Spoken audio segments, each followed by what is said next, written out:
So, warm welcome to all the speakers and delegates for today's session.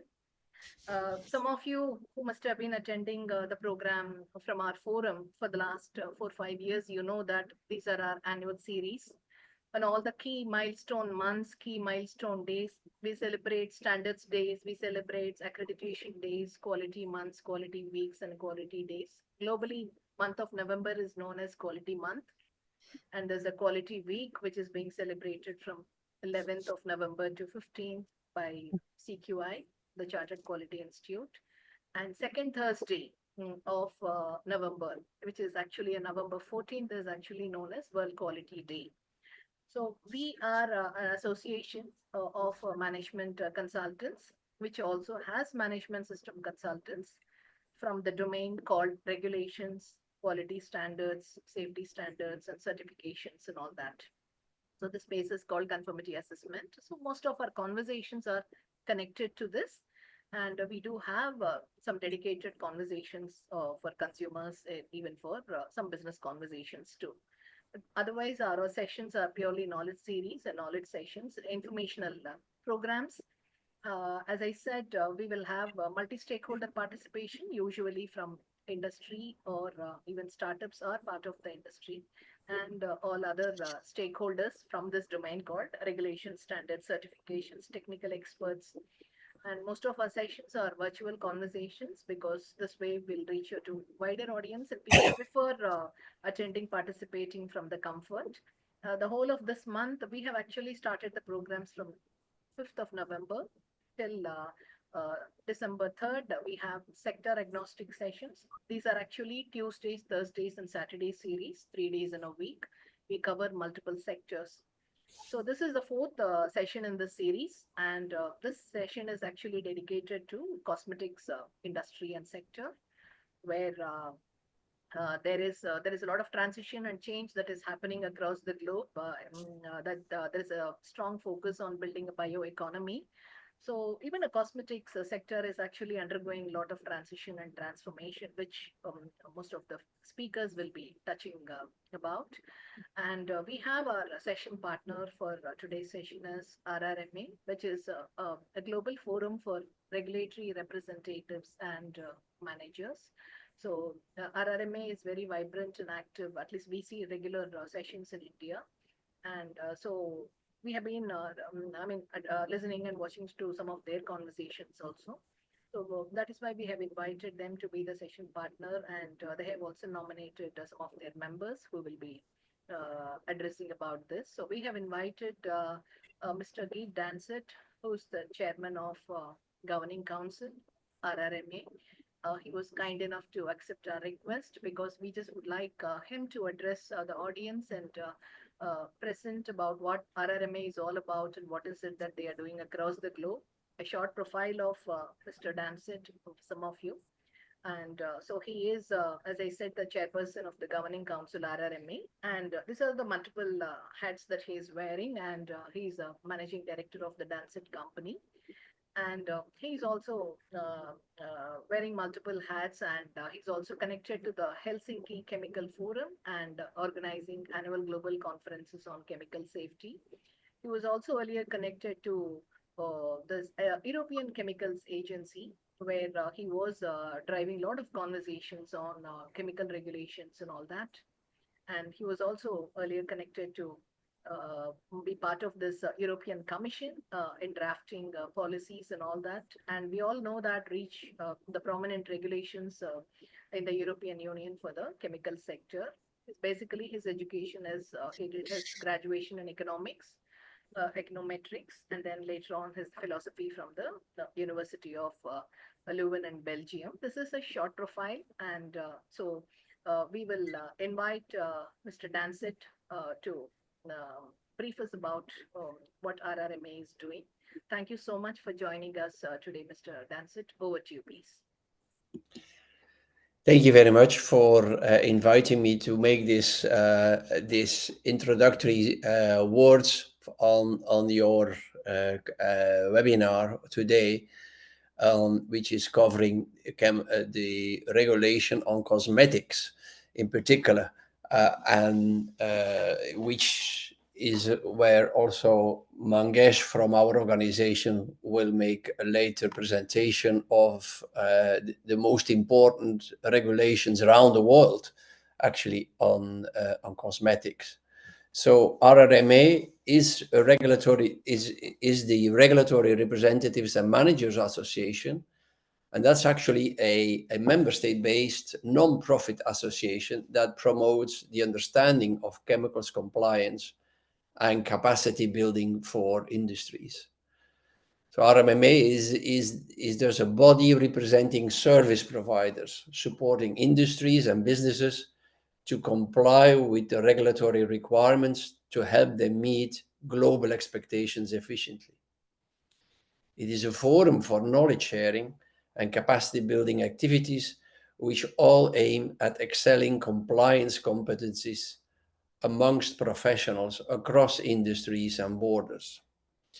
RRMA was created by the Global Responsibility India Foundation in 2021 and publicly launched in an event in September 2022. So in other words, it's a very young organization which is actually training professionals to ensure that companies can comply with legislation.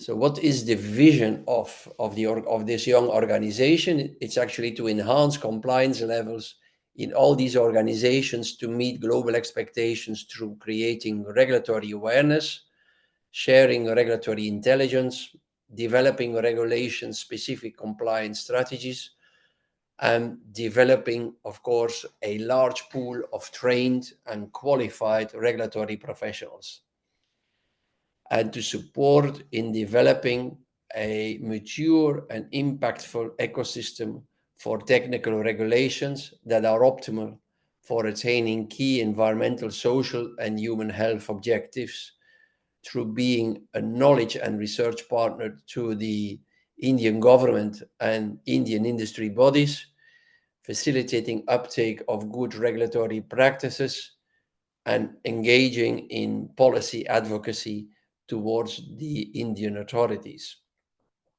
It's actually, I guess, well known in the entire chemicals industry that the Indian chemicals industry is actually growing very fast, but the country is one of the few large producing countries that has no regulation on chemicals at this point in time. It has standards. Standards are indeed an important tool, but that is not yet a regulation. So what are the key activities of RRMA? RRMA is, as I said, working a lot with regulatory awareness and intelligence, and for that it's using its own website and also publishing reports on chemicals legislation around the world. The website also has a special section for members only.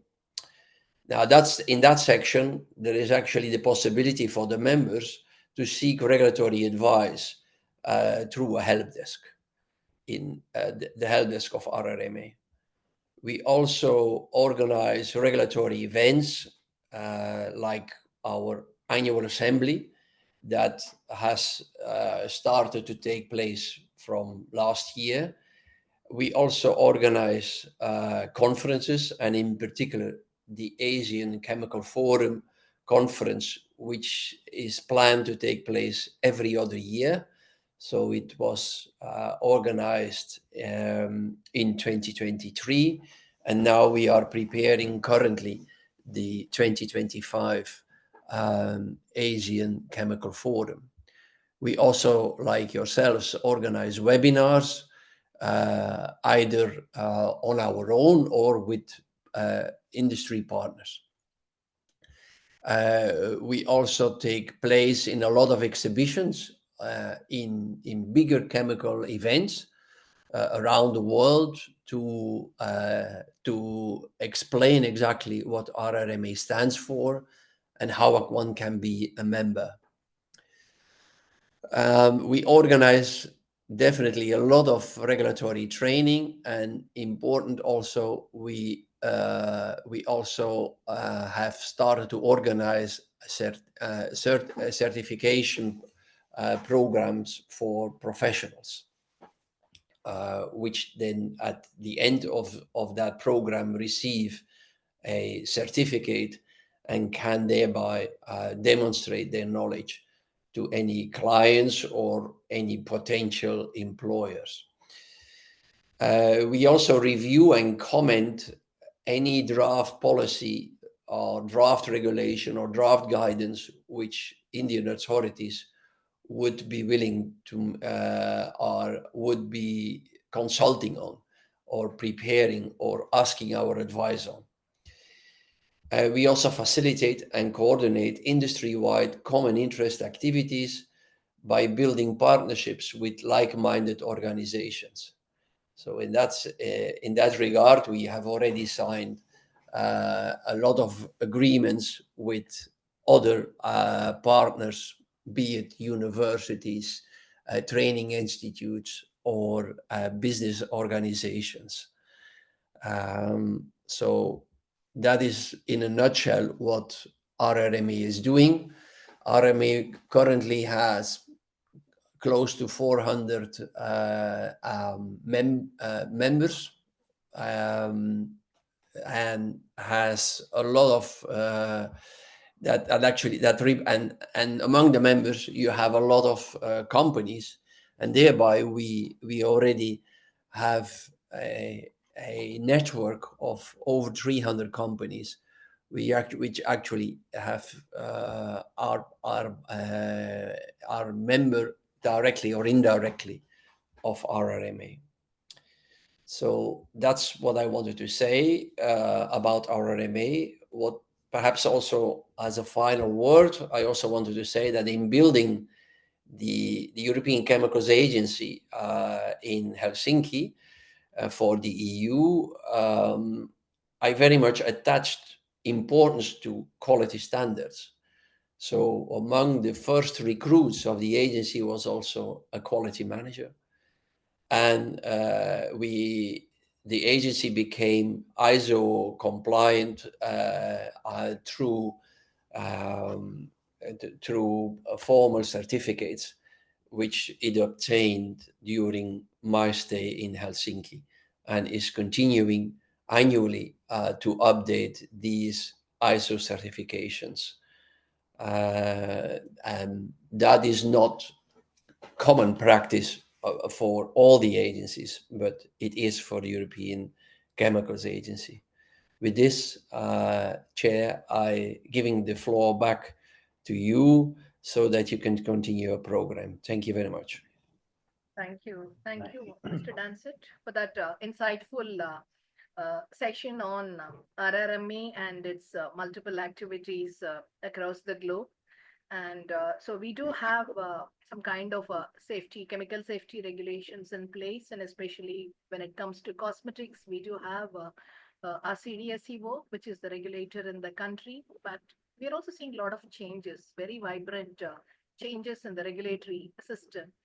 In fact, we have regular conversations like whether the quality, should it be a regulated quality, whether or it has to go beyond this compliance. This is the kind of conversations which we normally used to have. And this year, the theme for the Global Quality Day itself is about moving that focus from compliance to performance under the enterprise quality. But then, can we really shift that focus, move away from compliance to performance, or improve the performance through compliance? This is the kind of debates and discussions that we usually have. We are very glad and happy to know that such a prominent forum is also has got its own presence or a chapter in the country. where when we're also we do have some REACH regulations, India REACH, certain draft regulations are in place. My knowledge is very little here, and maybe expert speakers will touch upon all this. I think the markets are evolving, and especially with the country having a bio focus. Now we do have a bio policy in the country which was launched, and we will see greater transition of the cosmetic sector where the tilt and shift will be more towards biocosmetics also. A lot of research and innovations are happening from the academia corridors, and that's where all the startups and innovators are born. So we have some interesting times ahead. I think RRMA will be playing a very active and vibrant role in contributing to the country's ecosystem. It's cosmetics or any other, today it's cosmetics discussion, but by and large for the chemical sector, or even for that matter, a biochemical sector. So that some kind of a confluence is required from a traditional focus to the emerging market opportunities. And I think forums and platforms like this will actually add a lot of value to improve the country's economy also in this particular space.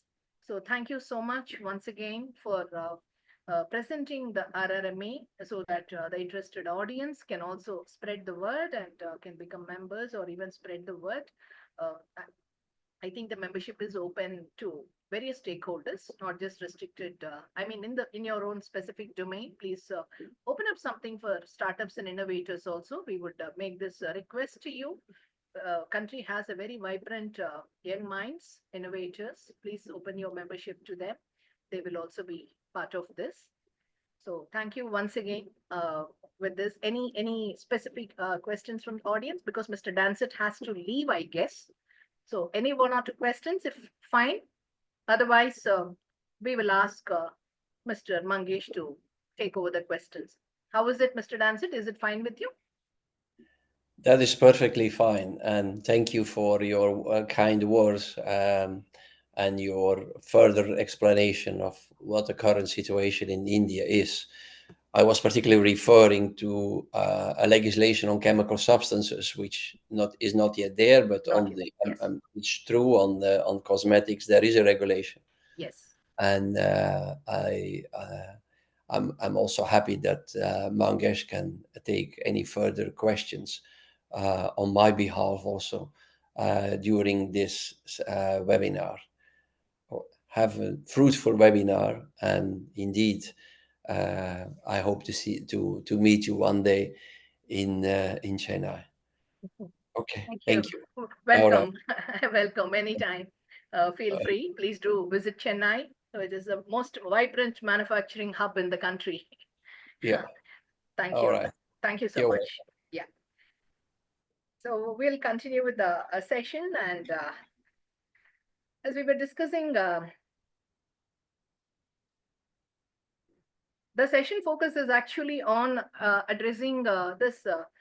The topic for today's session also is actually addressing about the compliance to regulations in the cosmetic sector. So this diverse regulatory landscape across the globe, every country has got its own structure, and harmonization is proving to be a big challenge across the globe. However, the regulators, country-specific regulators are attempting some harmonization. Still, the regulatory maturity, regulatory structures are totally different between some advanced economies and growing economies and emerging markets, and the countries which are actually, below the that maturity quotient. So so today the conversation will have multiple speakers talking about the diverse regulatory landscapes across various countries, and this supply chain of this chemical sector is extremely complex. And it's not only to that sector, not just to the manufacturers. How are they going to bring that harmony and alignment to their supply chain and value chain, which is also equally critical. And bringing that alignment to the value chain and supply chain is also proving to be a big challenge for many other sectors, not just for cosmetics. So we will have the first session of the day today is actually about our national standards. Bureau of Indian Standards is our national standards organization. So we do have a regulatory structure in place. As we said, CDSCO is our regulator. And so, which is the regulator, common regulator for medical devices and cosmetics and even for pharma. And so I will, for that matter, lot many things are even covered under biotech also, or even for that matter, biopharma. So the regulator is CDSCO. So when we have a regulation for cosmetics, national regulator has mentioned very specifically that the Indian businesses, when they are operating in the market, or any importers who want to operate in the Indian market, they need to show compliance to the national standards. So we do have a series of standards, set of standards mentioned in our national regulation. By and large, the regulators are also addressing that harmonization. So whatever standards they're mentioning, they are linking, have also got a global linkages. So we do have the first session to discuss about the BIS standards that are mentioned in the CDSCO regulations for cosmetic sector, any products that are sold in the country. So we have our first speaker for the day, Mr. N.K. Kansara. Welcome to you, sir. Thank you for joining us. It's a pleasure to have you here. So Mr. Kansara is actually a retired scientist from Bureau of Indian Standards. He was, Aarti, can I have the screen, please? Speaker's profile, please. You have got one? Or I'd say no. We have some. I'm just trying to figure out if she has got any issue. Aarti, yeah, please. We do have some. Okay. No, you took a very good photo of mine. Okay. I was just wondering from where you got it. It's from your own office. But I like it. Okay. We have mastered the art doing series of programs. Okay, for donkey's years. No, actually, I just picked it up from one of your BIS sessions and meetings. Actually, it's a good one, so I picked it up. I also like. Thank you. Mr. Kansara, he is actually a conformity assessment professional, and he is also a principal consultant in Yoga Certification Board, which is another prominent initiative from Ministry of Ayush from Government of India. And he has the longest innings in Bureau of Indian Standards, and being a former scientist, and also a deputy director of BIS. Throughout his stint, he had his connect with a testing domain and standards formulation and quality certifications and various trainings on quality standards in BIS. And he is an MTech in chemistry from IIT Delhi, and he did his PG in organic chemistry from Delhi University. And so he will be presenting about the various national standards that have mentioned in the Indian regulations, and some of the standards may have a global acceptance also. So we would like to understand the role played by role of BIS in promoting and strengthening this cosmetics sector and the chemicals sector in the country. Over to you, sir. Yeah, thank you, Dr. Rama.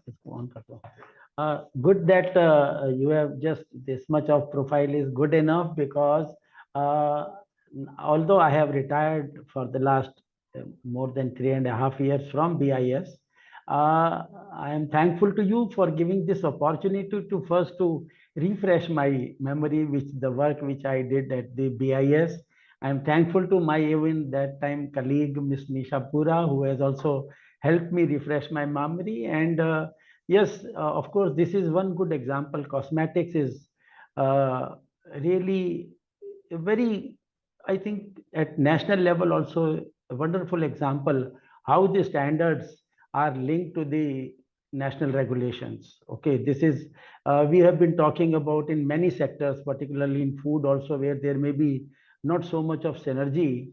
But I will just present, just a brief insight into the standard and how we have landed it into the regulatory body, and how we are linked with each other in promoting the standards. Next. So,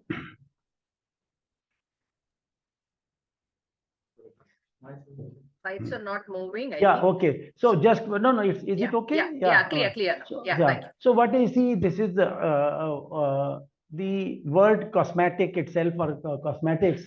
And this is what is there. I have, it is in the Indian standard and it is in the regulation also. Any article which is intended to be rubbed, poured, sprinkled or sprayed on or introduced into or otherwise applied to any human body. See, this is a common perception also and realistic. What I am focusing on is what is not a cosmetic. Okay. The curative and therapeutic products such as anti-aging creams and antibacterial sanitizers, antimicrobial mouthwashes, etc., that is not covered under cosmetics, and even Ayurvedic preparations are also not covered. Just try to pick up what types of all the cosmetics are there. We will just quickly go through. They are leave on and rinse off. Examples apparently. I am not promoting any brand. Just don't take it that way. Just have the names on it, the mehendi, the hair serum, and the hair oils, etc. They are all. And of course, oral care also. People even around us also, those who deal with it, many times they think, oh, is it toothpaste a cosmetic? Yeah, many people just don't know, or tooth powder or even whitening agent, how they are covered under cosmetics. Like this one example, beautiful example, what you can say is the bindi and the sindoor, which I have been able to get it. That is also covered under cosmetics, the overall definition of cosmetics. And of course, the very good decorative henna you are seeing, okay, that is also part. And my experience over almost, maybe it is around early 90s, when myself so happy to having considered one application for grant of ISI mark, that is called as under certification for powder hair dye, okay, one particular brand. And I was really surprised day before yesterday to see to it that certification still continues. So over 30 years, otherwise what we see over a period of time, licenses are granted, industries come forward, then they move on to another product, or they may be just not interested to continue, or the demand is not there, they will not continue with this time. But this one particular case, and it has increased its numbers also, and that has gone to continuing with ISI mark for that powder hair dye. So this is what. Now coming to the BIS standards on the cosmetics and the role of the our regulatory body. Well, I think if our members know that how we are making the standards, all the standards, Indian standards are established through the discussions under the technical committees. BIS is, of course, having a cosmetic sectional committee, PCT 19, which I was incidentally, the department I was heading there, and that's why the subject became very close to me. The chairman of the committee itself, cosmetic standards, the committee which formulates the national standards, that committee is chaired by the Drugs Controller General of India, and that has been there ever since the cosmetic, this has been coming into existence. So people come and go. DCGI have been there, and they have. My personal experience was when in the maybe in the 2013, 14, 15, we had personally I had very good relationship with then DCGI, and even now the current team of BIS, they are having a good relationship with the chairman, and that's why they are able to make definitely some good standards which are being used by the industry today and serving the purpose of the industry. Just a little bit of what the committee structure is. This committee is having 5 regulatory bodies. Out of that, just imagine, because CDSCO itself is having their presence across country, even the state level organizations of these CDSCO at Delhi, I think Mumbai and Chennai itself, they are members on this committee. Then the central ministry, the Indian Pharmacopoeia is there on this committee. Then industries are directly also. Though, see, basically what BIS would do on its own, sitting into a office room, we can't make standards. So industry has to support it. Industry associations support it. A very important stakeholders are R&D. You had mentioned that biocosmetics you were mentioning, and research is going on. And that is where, so we also have 4 representatives from R&D, expert and academia. And of course, last but not the least, the cosmetics are meant for consumers. Of course, industry benefit out of it by manufacturing them, but user groups are also represented on the committee. So out of the, this is the spread of the technical committee on the cosmetics and our regulatory bodies into it, all of it. And the classifications of the cosmetics have also been very fairly defined. It is based on applications like the skin care products, then hair care products, oral care products. The examples are many. I have just listed a few, like skin lotion, skin milk, or hair dye or shampoo, toothpaste, tooth cleaning powders, perfumes, eau de cologne, perfumes, etc. They are also covered. And makeup cosmetics, like the foundation cream, lipstick, eye makeup, they are also there. So what you can see is all the classification of cosmetics have been done based on the application. This is a simple flow diagram just to for the benefit of our members. And it is very important why I have shown this, because this particular, the ingredient sourcing and formulation development, you would understand that even national standards are there, and the innovations which are going on, it will be very difficult to make thousands of standards for each and every sort of cosmetic which a particular manufacturer or a brand owner may be having. It would not be possible. So the entire standardization concept in cosmetics has been taken from the grassroots level. I will illustrate in the next slide. That is how we are introducing the quality concept and taking care of the consumer's interest. Okay. So what is the base? It is all the raw materials which are important in making the cosmetic. And the basic ingredients are the active substances which make the serve the purpose of that cosmetic, the base substances which is indispensable, without which the cosmetic cannot be produced, the solvents responsible for dissolving all the ingredients in the cosmetic product, the surfactants, of course, serving the purpose, purifying, foaming, thickening, emulsifying, etc., and preservatives to protect the cosmetic itself against the microorganisms that live on our skin or in the air. Apart from these, there are many cosmetics which also contain consistency agent, dyes. These have been evolved over a period of time because the industry is are having their own R&D centers.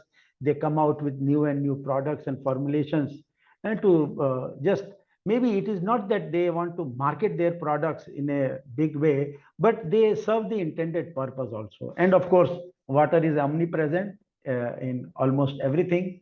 What has been done for this particular class of products called cosmetics, because with the objective of taking effective guarding against harmful substances being used in the cosmetics, a broad classification of raw materials have been made. See, this is how the entire concept of standard formulation in cosmetics have been brought into.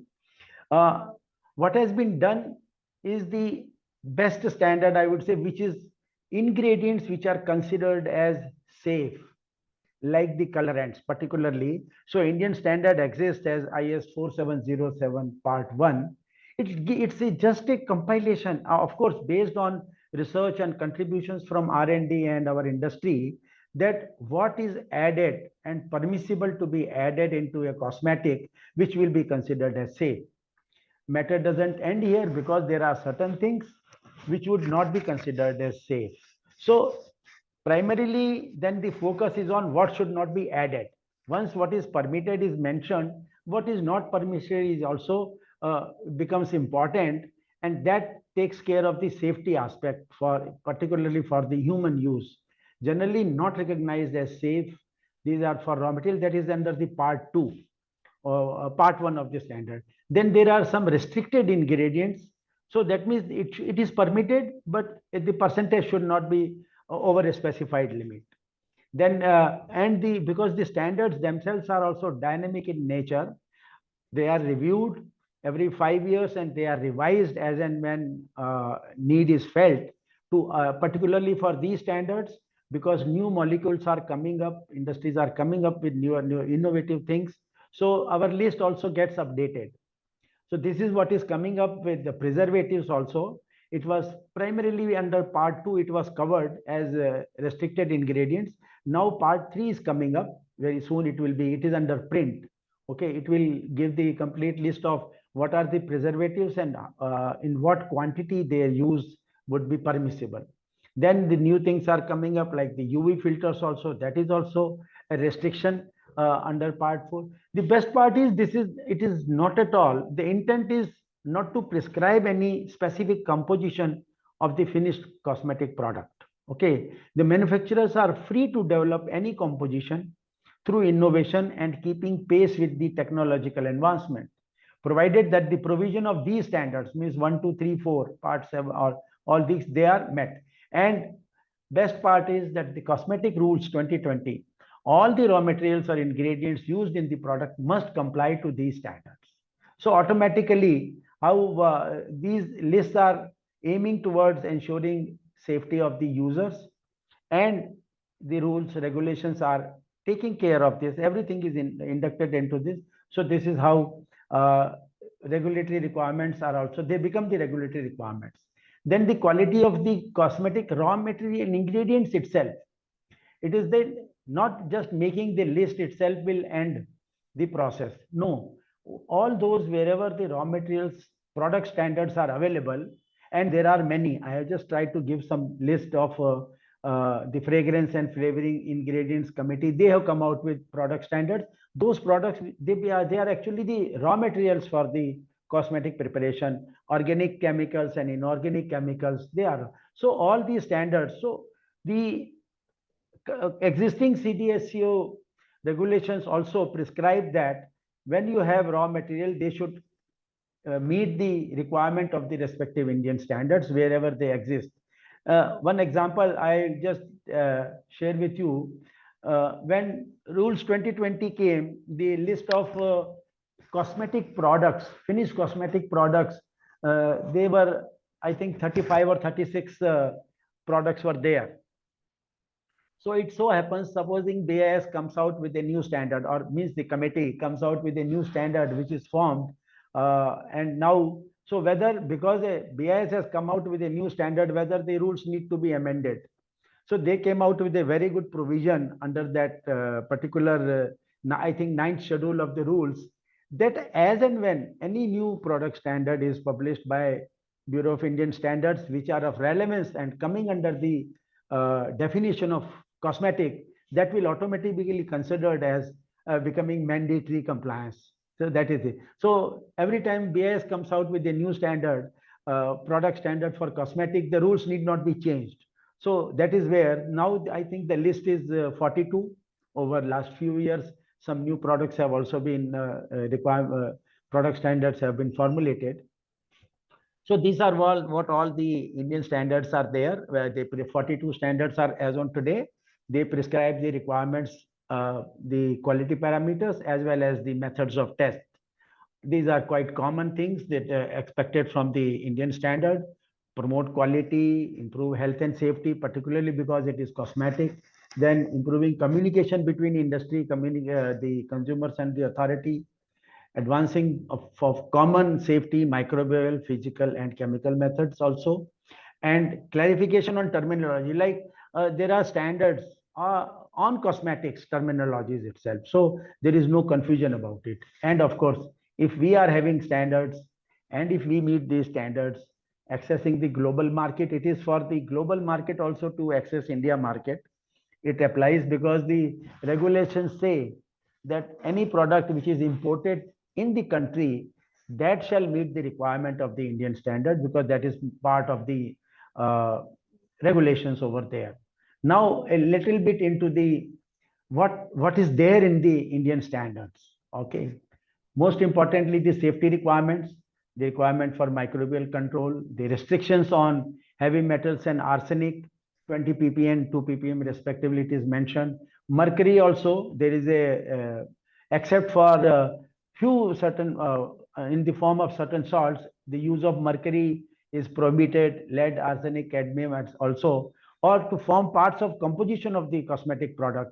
So if they are used, it should not be more than 1 ppm. So these type of safeguards are there.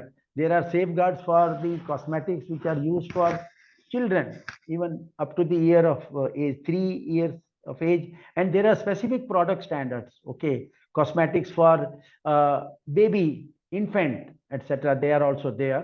So they take care of that. And almost in all products, you will find that the requirement of pH, rancidity, peroxide value, they are into the inbuilt into the requirement standards for the individual products, and they say all the products it is mentioned. And so of course, we think that if cosmetic is there, it should serve the intended purpose. Sometimes it is very difficult because the variety of products, the performance parameters could be very, very different. And I remember, particularly from our side, we gender, okay, I will say, we have a standard on shaving cream. Okay, so if it is to be tested and to serve the intended purpose, whether I am feeling satisfied in the morning by using that shaving cream, what to do, how to evaluate the performance. Earlier, it was that, okay, we will have a good team of 5-6 people. They will use the cream, similar type of razors they will use. Okay, they were that was prescribed. Okay, your beard should be 24 plus minus 1 hour. Okay, then you should shave it in a particular fashion. Then you record your feeling, or whether the it performed well. It was applied onto the shaving blades also. Whether it is all these commonalities are taken into account, and then the performance is evaluated. Now the industry, the innovations have crept into, and for a positive.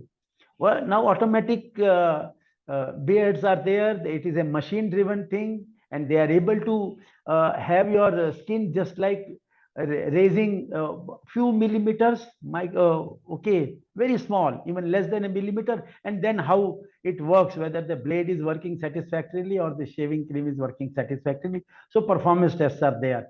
But with respect to the products which are of physical nature, like the breaking load of a lipstick, it was a very common thing that it breaks. Then you have to search. Even if you search and pick it up, the broken piece, it will be very difficult for the actual user, and only a kid will play with that and playing something onto the wall. Okay, so this type of payoff test for lipstick, again it is there. Softening or melting point. See, kajal in our country, where temperature is definitely higher than the European countries, etc. So it should not melt away. Okay, it happens. Even if you see, not as a cosmetic product, I remember of we have a certification also for a shoe polish. If your shoe polish, if you are keeping it maybe in extreme hot condition or in cold condition, it will either crack or it will just melt out. So not able to. So these things are taken into consideration while making the standard. Then active surfactant content also very important. Lathering, I was giving the example of shaving cream, but it applies to shampoos and soaps also. Total fatty matter. I do not know how many of our participants today or in general public, whether they check what is TMF, TFM written onto the soap. Maybe many people would largely, they will be seeing the what is the MRP onto it, or sometimes they will see the weight, okay, and try to balance whether this weight is in line with the amount of MRP which is there. But if you start checking the TFM content onto a soap, you will realize that maybe if the cost is more, but the actual soap content is more over there. Okay, so these are the important things which are there from that product. Then we have our standards to the safety evaluation of cosmetics. Very important part. All cosmetics need to be safe, and we have but how to do the safety evaluation? A wonderful standard, IS 4011, has been brought out by BIS. These finds mentioned into the regulations, CDSCO regulation, it is there. Guidelines for skin irritation, testing of cosmetics, then hypersensitivity, and all these things are there, for which we have dedicated standards. See, they become omnibus standards. So they can be applied to any type of cosmetics, variety of cosmetics over there, not particular.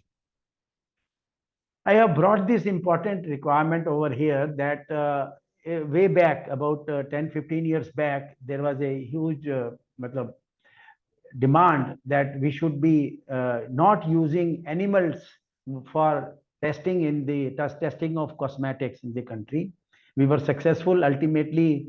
All the methods of test which we have, the use of animal has been banned, and we have revised our methods of test completely, and none of the standard promote testing use of animal in while testing cosmetics over there.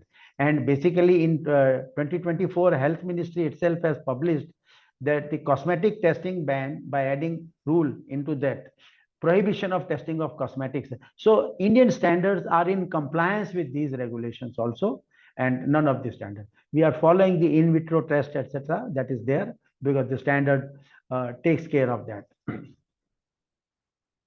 What we have is types of methods of testing while using if animals are not being used, then we have to have alternate methods for testing the safety of the cosmetics.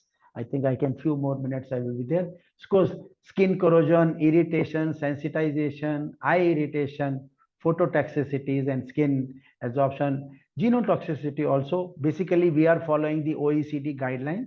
Okay, and they have been referred in the Indian standards. They help us.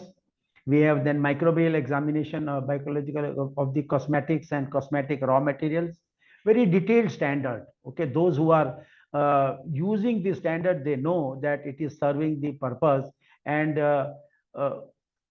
problem is that most of the cosmetic manufacturers, the small ones, SMEs, they may not have this much of large testing facilities in-house. So, but they can rely on the available test facilities and outsource facilities with recognized laboratories they can follow. This is also, we have a standard on good manufacturing practices for cosmetics. And this also, the entire standard IS 11377, which was revised way back in 2001, it has withstood the time of test so far. Even the recent reaffirmation, and under Rule 23(4) of the cosmetic rules, it is also mandatory to follow this standard. So you can see that whatever is there which is relevant to production and use of cosmetic products, our regulations have this. Very important from consumer point of view is the labeling and the labeling claims. The three important pillars are the legal metrology, which will take care of the weights, etc. Then the Drugs and Cosmetic Acts, and whole of this, the Indian standard for finished product, they refer to it. So from the user point of view, essential product information from its origin, all these things, yeah, even under RTI, see, they can ask, okay, so customers must be informed about the quality and quantity that is taken care of, and how these are taken care of in our standards. Just for the few examples, what our standards have the requirements for marking and labeling. Okay, all these essential elements are incorporated into the standard, and once they are part of the standard, they are automatically becoming the regulations over there. This is the generic. I have tried to make the labeling claim, etc.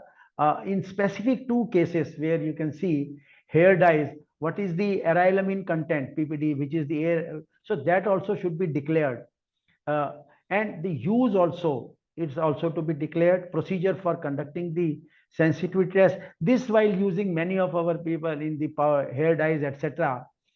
They may be doing. See, this is where the consumer has also become interested in what are the best way to use the particular product. Of course, caution is also there. So it is an integral part of the standard. Same thing happens for the toothpaste, cream, bleach, skin powder, cologne, and aftershave lotions. What are the cautionary things to be mentioned over there? Few words on natural and organic. We do not have a very well defined system currently.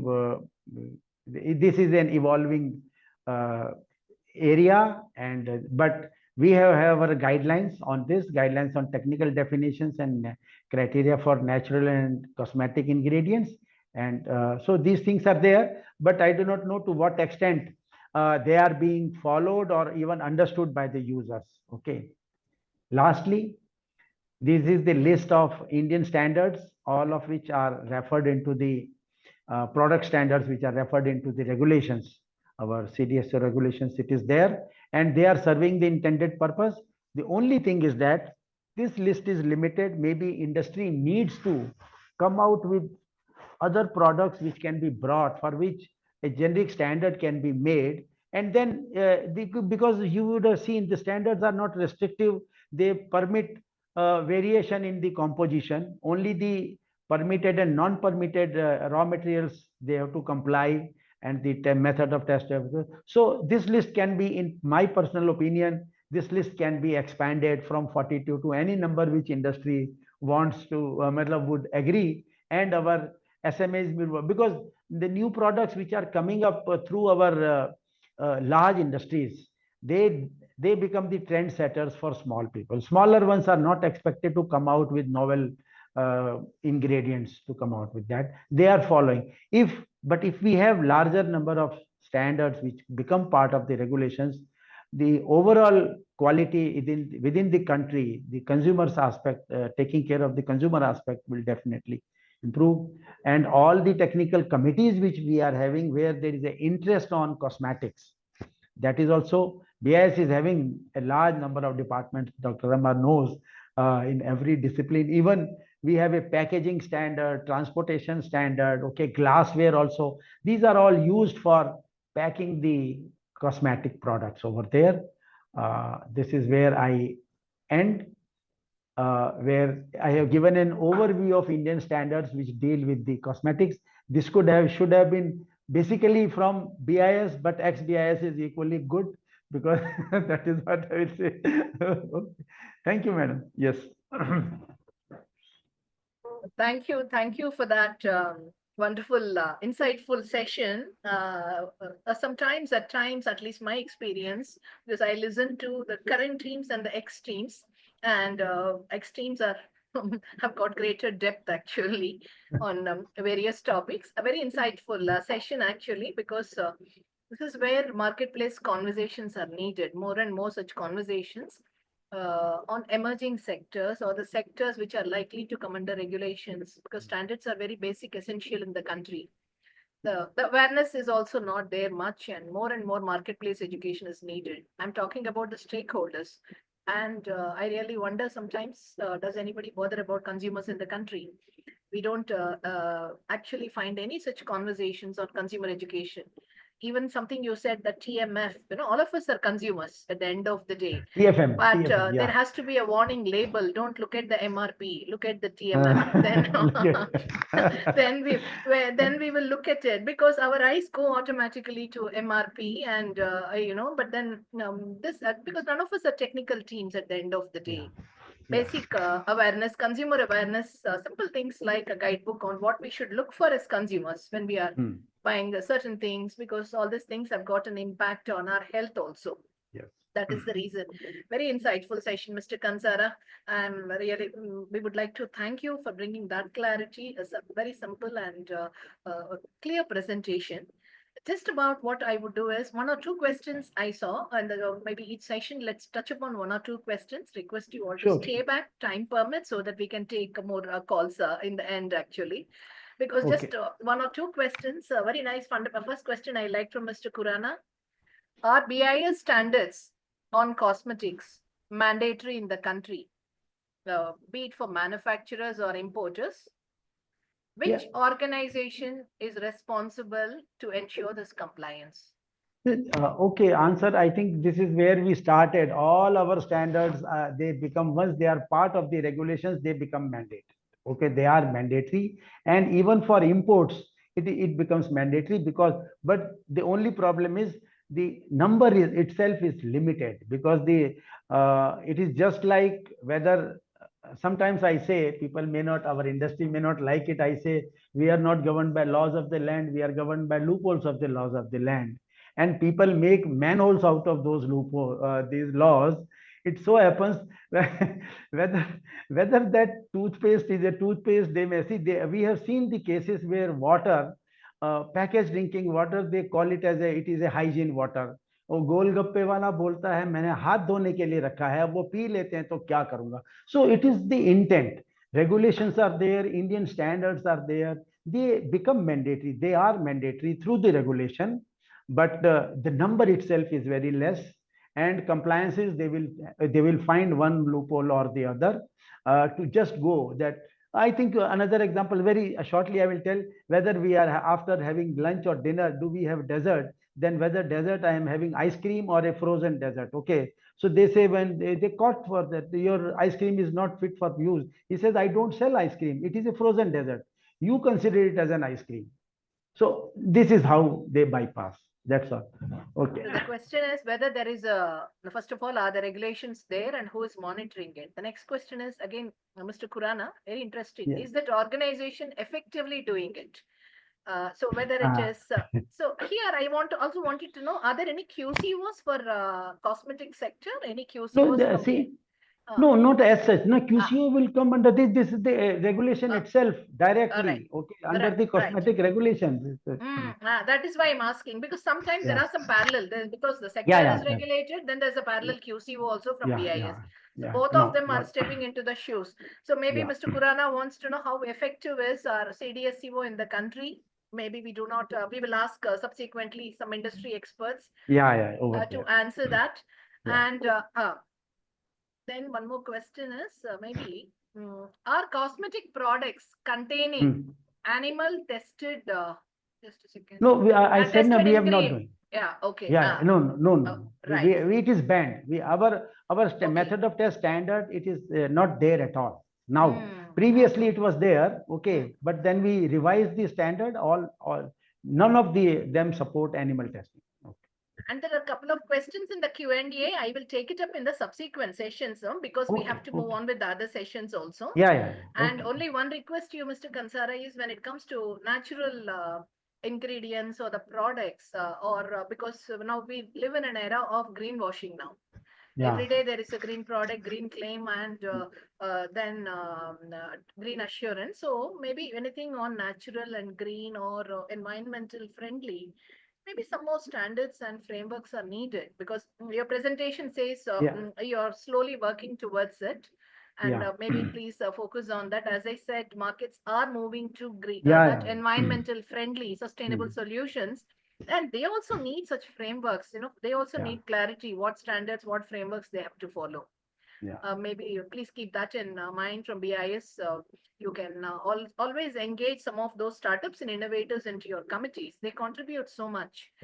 This is my suggestion to BIS always. I never find them in the committee. So please include one or two startups and innovators into those committees. The kind of agility they bring and perspectives they bring are mind-blowing. Actually, anybody sitting in those corridors will feel the impact. And let them also contribute. That is my humble request to you. Yeah, okay. Thank I will you, just sir. pass it on to the concerned department, my successor over there who is dealing with this. Okay. Right. Okay, yeah. Thank you. I'm Ms. Shraddha Boor, I'm seeing your hand being raised. Anything specific? Can we move on to the next session and can we have your questions later? Would you mind mentioning any question in the chat box, please? I saw a hand being raised. I'm just looking. Just 1 second.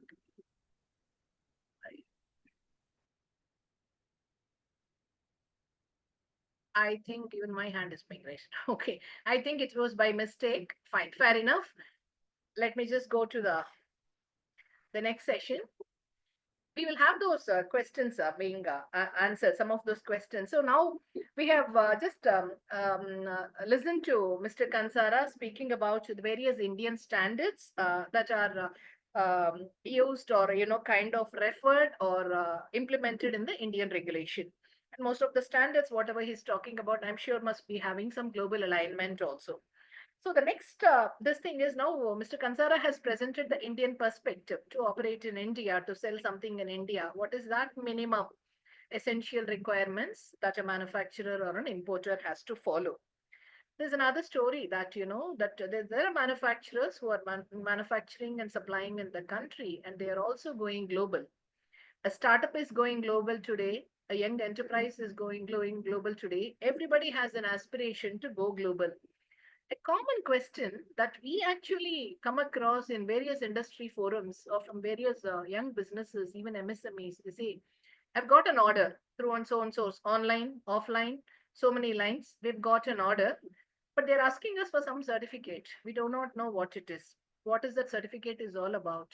Uh, and some buyers are placing an order already, provided we meet 1, 2, 3, 4, 5. So they have no clue. They're catering only to the domestic market. Suddenly, after COVID, due to the supply chain gaps in the global markets, many small Indian businesses are also getting export orders. So how do you educate them? How do we continuously help them to understand all these requirements? Going to a global market requires a lot of preparation. It's a very basic communication that we have to convey. It's not that just getting an order and jumping into it. It requires extensive preparation. Every country has got its own regulations. So it's going to be an interesting session by Mr. Mangesh Barbate, who will be presenting about an overview of the global regulatory frameworks that are there in the cosmetics sector. This really helps everybody and to understand the prominent marketplaces and market access norms in these markets. So we have Mr. Barbate, who is from GPC, which is an organization. Aarti, can I have the PPT, please?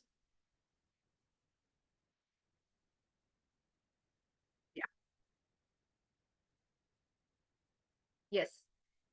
So Mr. Mangesh is actually a COO of this Global Product Compliance, an organization with almost about 12 plus years of experience in the global regulatory compliance space across various sectors. And he has specialized in EU REACH regulations. EU REACH regulations are very prominent. These are the regulations for the chemical safety for the sector. And so he is an expert in that domain with an extensive research and almost about having registered about 1,200 substances through this European Chemicals Agency, which is a regulatory body in EU, I guess. And so he has an in-depth knowledge of all these global regulations, what is there in Korea, what is accepted in UK, China, Turkey, Eurasia, Australia, Thailand, and various other emerging markets, including India. And he is actually, he holds a master's degree in chemistry from the University of Nagpur. So we would like to listen to Mr. Mangesh and his views about the global frameworks and how these frameworks are helping Indian businesses to go global. Over to you, Mr. Mangesh. Thank you for joining us. Thank you so much. Thank you.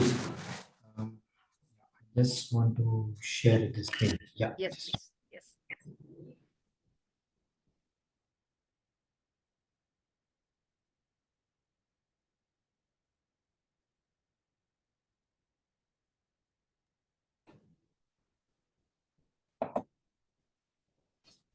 Yeah, I hope it's visible now. Yes, clear, very clear.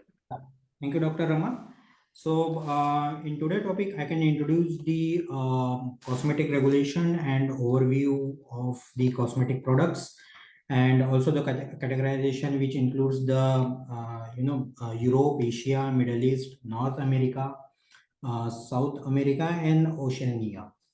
Now let's dive into the the regulatory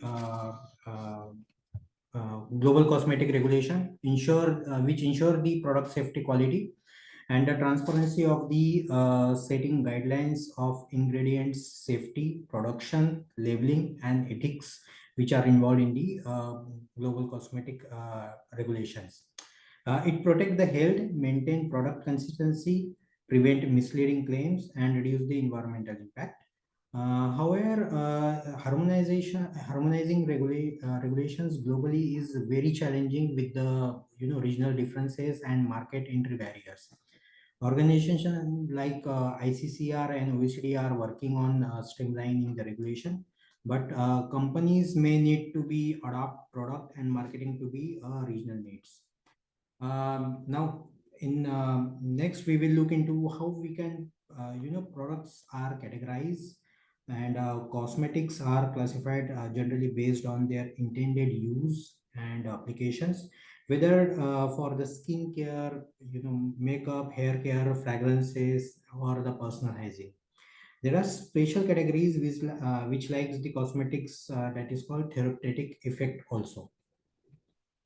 So today we can, look into the some European, Asian, which includes the China, India, Indonesia, Japan, Malaysia, and South Korea, and some another countries like Saudi Arabia, Canada, USA, and finally we landed on the Brazil, Australia, and New Zealand, cosmetic regulations. So basically, we start with the European Chemical Agency. It's governed by the European Commission Regulation EC number 1223/2009. It requires the good manufacturing practices and mandates the companies to notify the products through the cosmetic products notification portal before market entry of the final cosmetic product. The responsible person, that is RP, must have compiled with the product information file, that is generally we call as PIF, with the safety data and ingredient. Notify the authorized authorities upon the market placement, and also establish a monitoring and reporting system of the undesirable effect.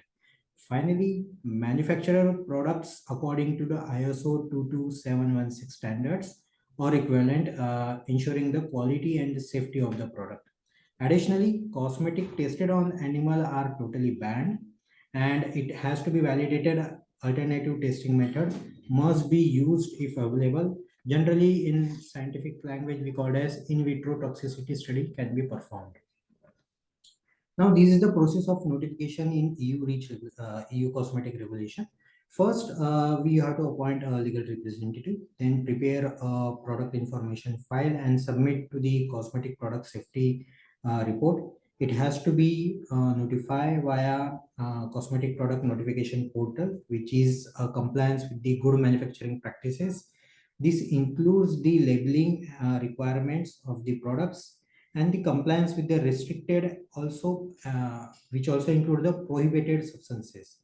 Finally, which triggered the cosmetovigilance by the authority, which is governed by the European Chemical Agency. Now we quickly move on to the China. The National Medical Product Administration, that is NMPA, required to cosmetic products to undergo the registration or the notification under the Cosmetic Supervision and Administrative Regulation, generally we call it as CSAR.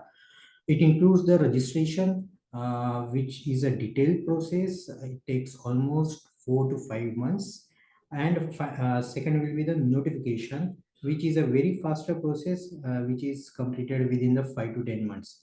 But in both the process, the dossier preparation, including the application information and the development of research data and safety assessment has to be done. The NMPA process ensure all the cosmetic meets the quality and safety standard before the market entry. There are some new updates in China cosmetic regulation. These are the newly approved 1026 raw materials for the toothpaste have been added to the new inventory of the existing toothpaste ingredients in the China. Now moving to the Asia. Welcome to the India. In India, cosmetic regulation are primarily governed by CDSCO, which having two levels. Central Licensing Authority oversees the cosmetic imports and the regulation, and second will be the State Licensing Authority, which regulates the manufacturing and the sales within the each state. There are a second regulatory body that is called Bureau of India Standard, that is BIS, which sets a quality standard, certify products, and conduct testing to ensure the safety and reliability. Under the Drug and Cosmetic Act 1940, cosmetics are well defined as a product used to beautify or alter the appearance, including their components. Now, these in India, cosmetic regulation are based on three legal framework. First is the Drug and Cosmetic Act 1940. Second will be the Drug and Cosmetic Rules 1945. Both are amended in 31st December 2016. And third will be the new Cosmetic Rule 2020, which is effective from 15 December 2020, which covers the licensing, registration, labeling, and the function of the central cosmetic laboratories. To import cosmetic products, importer must obtain the permission from the CLA by submitting the form COS 12, which required vast documentation. Received a registration certificate by filling the form COS 3 within within around 6 months, and it will take around for the processing time is around 90 days. And for manufacturing of the cosmetic products, the compliance process ensure the adherence of Indian standard. Now, quickly move on to the Indonesia. In Indonesia, Food and Drug Authority, that is BPOM, regulates the cosmetics following with the ASEAN Cosmetic Directive. And BPOM standard, due to the Muslim majority population, halal certification is often required. Registration and notification process required eligibility with which only registered manufacturer, importers, or the distributor can only apply. Foreign companies must establish a local entity or registered as a nominees in this case. The PIF, that is product information document, required for a safety and quality data before the application or notification in BPOM. For import, requirement includes the companies must obtain an importer identification number, importer certificate, and distribution permit to meet the regulatory standard. These are some updates in cosmetic ingredient. In a technical requirement must be made on by the December 7, 2025, and halal certification will be mandatory by the October 17, 2026. Now in Japan, the Ministry of Health and Labor Welfare regulates the cosmetic regulation under the Pharmaceuticals and Medical Devices Act, that is PMD Act number 145 of 1960, which covering the registration, licensing, safety, and distribution of cosmetic products. Cosmetics generally in Japan regulation classified into two parts, that is cosmetic as such for the beautification and cleansing, and second will be the quasi drugs, which contain a mild therapeutic ingredient, which indeed the MHLW pre-approved, which will take around 6 months of by the authority.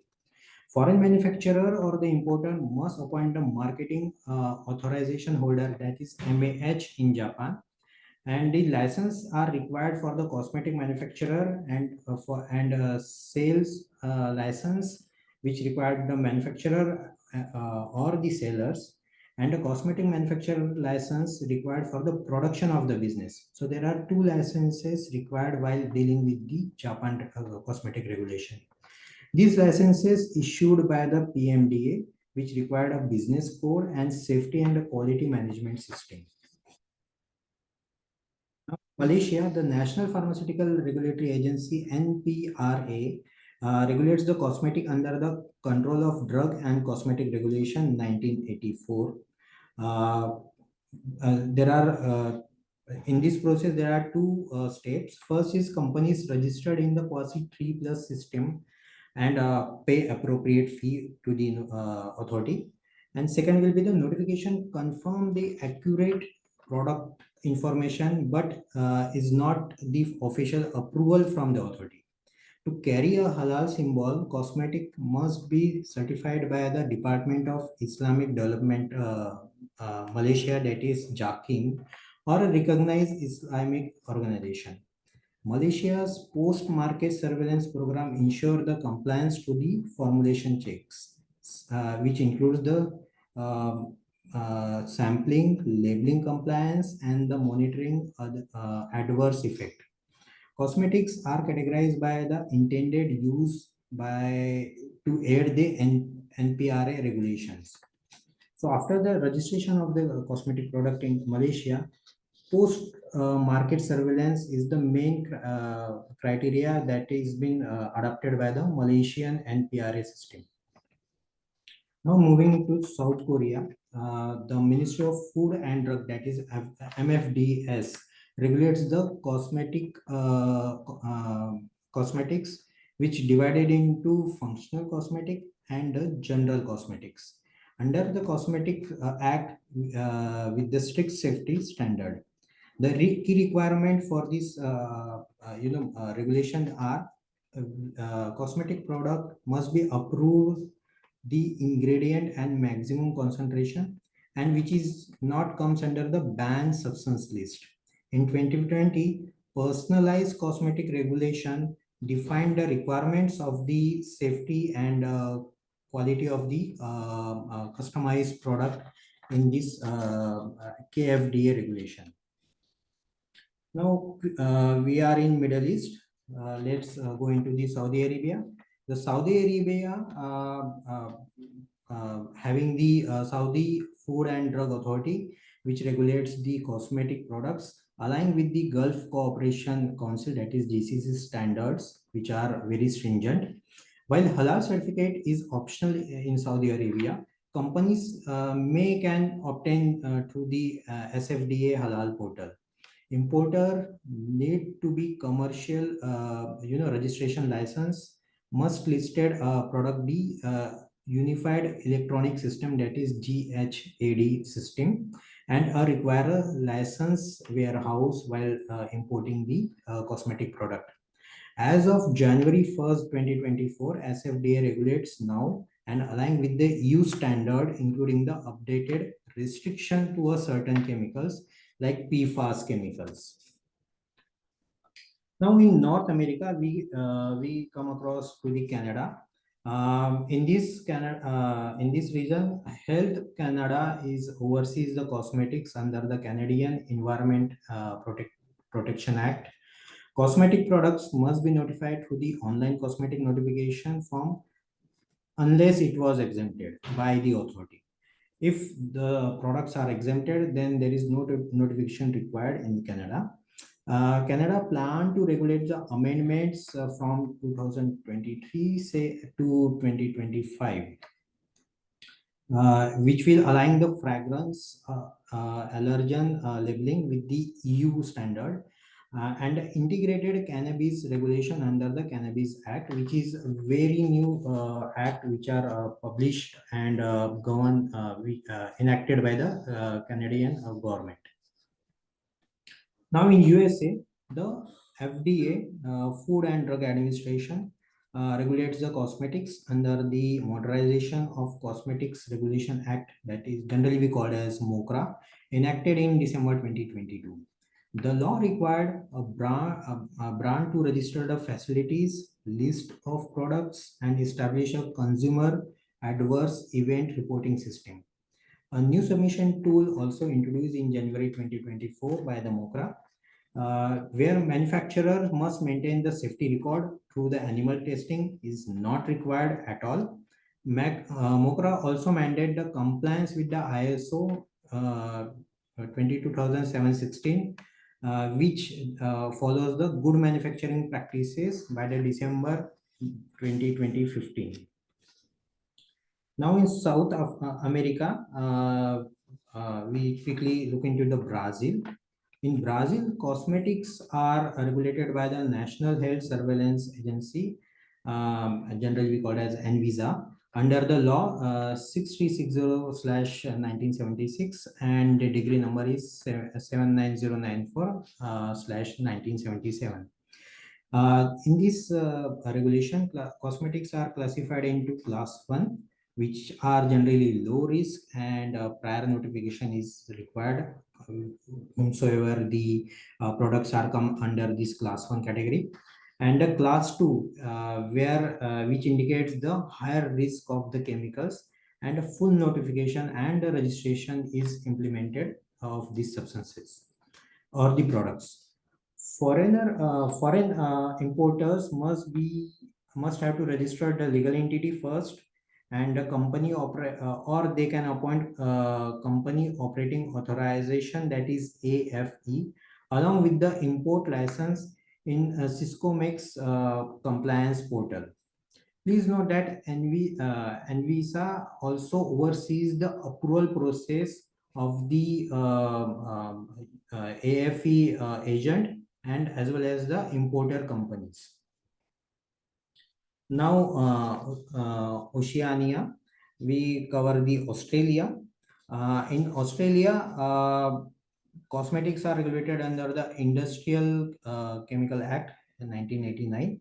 Australian Industries Chemical Introduction Scheme, AICIS, which is generally also covers the chemical regulation, simple chemical regulation, and the Australian Competition of the Consumer Commission, that is ACC. These are while therapeutic good like sunscreen are regulated by the TGA, and cosmetics are categorized by the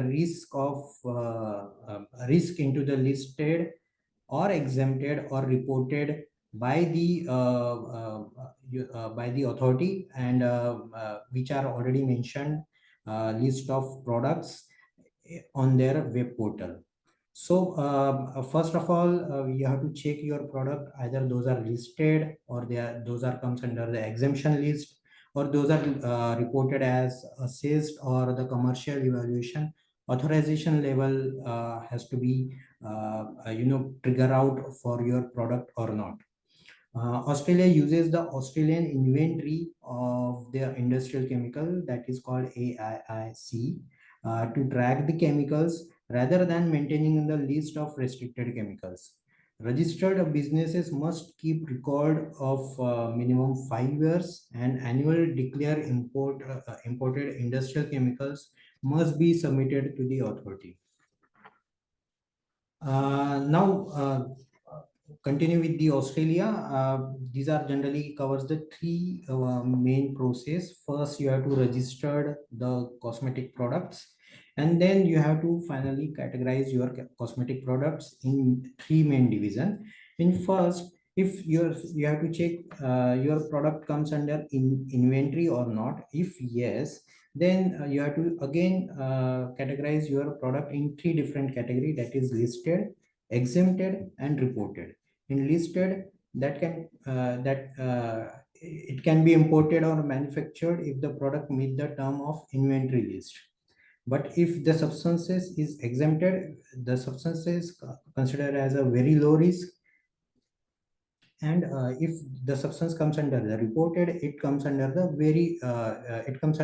low risk, where we have to submit of the declaration after the chemical introduction. But if your substance categorized as a not the substances does not comes under the inventory list, then those substances has to be assessed and considered as a very high risk substances. The fees are applicable for the assessment certification of your product. You have to first apply for the assessment and get the assessment certificate from the authority. Finally, the third will be the commercial evaluation. It directly triggered the authorization process of your chemicals. That is, the full information and the full study reports has to be submitted to the authority, and applicable fees are introduced. So in assessed and commercial evaluation, fee are applicable. That is, the financial burden has to be taken care by the company. The timeline take almost 2 days to process and issue the registration number via mail, and the validity of the registration of your cosmetic products must be only once valid for the 1 year, and you have to reapply you have to reapply each and every year, and deadline for your certificate will be the 31st August of each year. Now, finally, we cover the last country, that is New Zealand. In New Zealand, cosmetics are regulated by the EPA, Environmental Protection Agency, under the Hazard Substance and a New Organism Act 1998, and the Cosmetic Product Group Standard 2024. Imported hazard substances include the cosmetics required approval via group standard, which are obviously the existing criteria, or for the individual approval for the substance outside the group standard of this particular regulation. Importers must assign the ingredients to the relevant standard and maintain the record of your cosmetic products. And the cosmetic product must be registered with the trade single window before the importation to the country. In 2024, revision of the cosmetic product group standard includes the ban of per and polyfluoroalkyl substances, that is PFAS in the cosmetics by 2026. Now, though I'm trying to cover most of the countries, and I understand it's very difficult to, analyze and understand what are the ifs and buts in each country. So I'll try to prepare a chart where we say it's a comparative analysis of the different countries, where which gives you a brief idea and detail associated with the regulations, inventory list, license, or the certificate requirement of the respective timelines. So that will gives you a very good brief idea where I had to do this in this country, or I had to exempt my chemicals in another country. So this is just a comparative study for you, or I must say it's only for me if I am comparing all the countries at once. So, so in short, in summary, first of all, there are 3 points I have to raise. First is compliance with the regulatory standard is very crucial for the success of cosmetic companies, as a non-compliance can lead to recall penalties. It's again the financial penalties and the brand damage. Second will be the consumer generally now increasingly prioritize the safety and sustainability, which pushing for more transparency in ingredients, manufacturing and labeling of the final cosmetic products. And third and the final will be the industry is adapting by the evolving the regulation to balance the innovation with the safety, while also addressing the environmental concern while dealing with the cosmetic regulation. You may also find detailed information for different countries, because it's highly impossible to go all over the globe in a there is a phrase say around the world in 80 days, but we cannot do that today. So you can very well found these all the countries and different countries in global cosmetic regulation overview 2024 published by RRMA team experts, and it also available on RRMA websites. So on that basis, thank you all for your attention, and I look forward for discussing how we can navigate this complex regulatory landscape together. So thank you, and thank you for your precious time. Thank you so much, Mr. Mangesh. It is a marathon exercise covering the regulatory structures across the globe, and such a lucid presentation and insightful one. I do remember RRMA, you have released a publication about this global regulatory framework. Is that the document you were showing in the last slide of the presentation? Yes. Oh, is it available for all to download? Yes. From the RRMA portal? Maybe we can also write to all of them with the link. I do remember this being shared with us about very recently, I guess. This was done. I mean, in month of September, we published. I do remember just about, it's a very meaningful exercise what you have done. This really helps the industry and the early stage companies to get a grip of what it is. As I was mentioning, business opportunities are plenty for the businesses. Then really what's happening is clarity on the regulations and the country specific requirements is what they need a lot of hand holding. Otherwise, they are capable of going global. But even for those companies who are catering only to the domestic market, this kind of orientation and interactions will help them. And thank you so much again for the time and the efforts that you've taken to compile all this and to share this beautiful information with all of us. Just one or two quick questions I could hear audience asking. This is in continuation of the first session. We have a question from Mr. Ramarao. Is there a need for a separate compliance team in CDSCO for cosmetic manufacturing? Is what his question is all about. Maybe what he. Yeah, I Let's leave don't. it. Yeah. Yeah, I don't think there is a separate team is required for this regulation. First of all, I know under whenever we say regulation, it's alarming sound for us. It's a new. I must say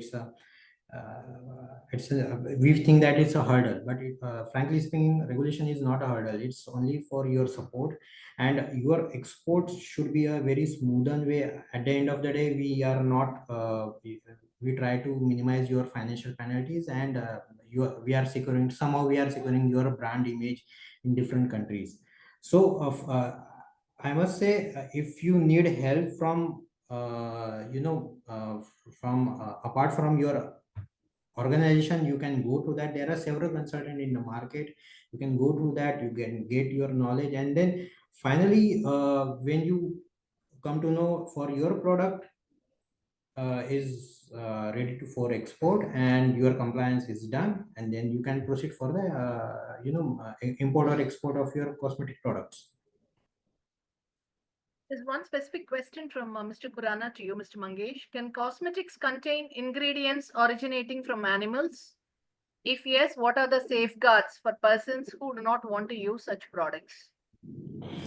First of all, whenever you do the registration of your cosmetic products, you have to provide all the details, all details of your ingredient, as well as some of the testing reports. Either those are classified or not, or those are hazardous or not. Unfortunately, cosmetics having some hazardous nature, but in a very limited manner. Okay, so when this information has to be exposed to the authority, or most of the time, I must say 99.9% the time, authority will ban your product, because those are animal content. And it's my personal experience with the South Korea and China.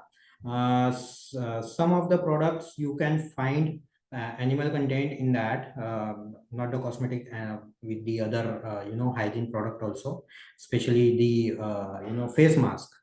Okay, so you will find some placenta, animal placenta there, but they specifically mention on the labeling part what are the ingredient present in this cosmetic product, so where you can find out. Thank you. There are a couple of questions which I will take it up subsequently after the subsequent session. Request you also, Mr. Mangesh, to stay with us if time Yeah. permits, and so that you can answer those queries. Now we welcome Mr. Sumit Jaiswal. Thank you for joining us today. Mr. Jaiswal is the next speaker for today's session. Mr. Jaiswal is actually nominated by IBA, which is an association for beauty and hygiene sector. And so I think I would like to have his slide, please. Thank you, Mrs. Rama. Just give me a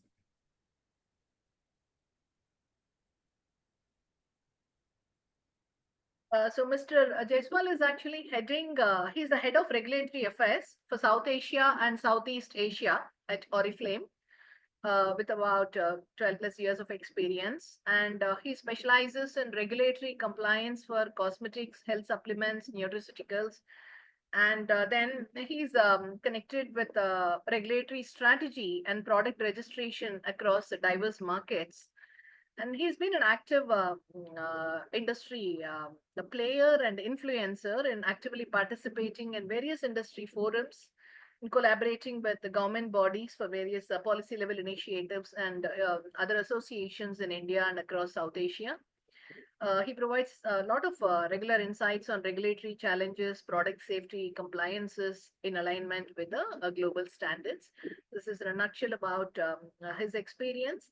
And so we had the first session today from Mr. Kansara, who actually presented about the standards, the Indian standards being the essential requirement while meeting the regulatory compliances. Then we had Mr. Mangesh taking us through the global regulatory frameworks. Mr. Jaiswal has got a different nice perspective, and he's representing the industry, and he brings his industry perspective where he will be talking to us and presenting about his views on regulatory compliances as a pillar for quality assurance in the Indian cosmetic sector. So, as I was discussing earlier, we have this frequent conversations in our industry corridors that whether there's too much of a focus on compliances and which is actually affecting the organizational performance is a frequent conversation that we are picking up. On the other side, there is also another thought process. Why don't you use the compliances for better performance at an enterprise level? So he is actually bringing a different perspective that where he feels that compliance as a pillar for driving your quality assurance initiatives in the industry corridors. That's a different perspective way of looking at things. So thank you so much for joining us today, Mr. Jaiswal, and over to you. We would like to hear your views, please. Thank you. Thank you so much, Mrs. Rama. It's a great opportunity, and I must say that these kind of platform where we can bring in experts who are talking about BIS standards, having global overview about cosmetic regulations, their landscape, and then of course a part of industry sense is a great deal of informative thing, which is quite challenging nowadays. I would say that we should have these kind of things. I mean, I am speaking a lot from industry on various forums, but I think this is a unique platform where people from different subsets and background are coming. So thanks a lot for providing this opportunity. Just give me a second. I'll share my slide with Yes, please. you guys, and I would request your confirmation if you see. Yeah.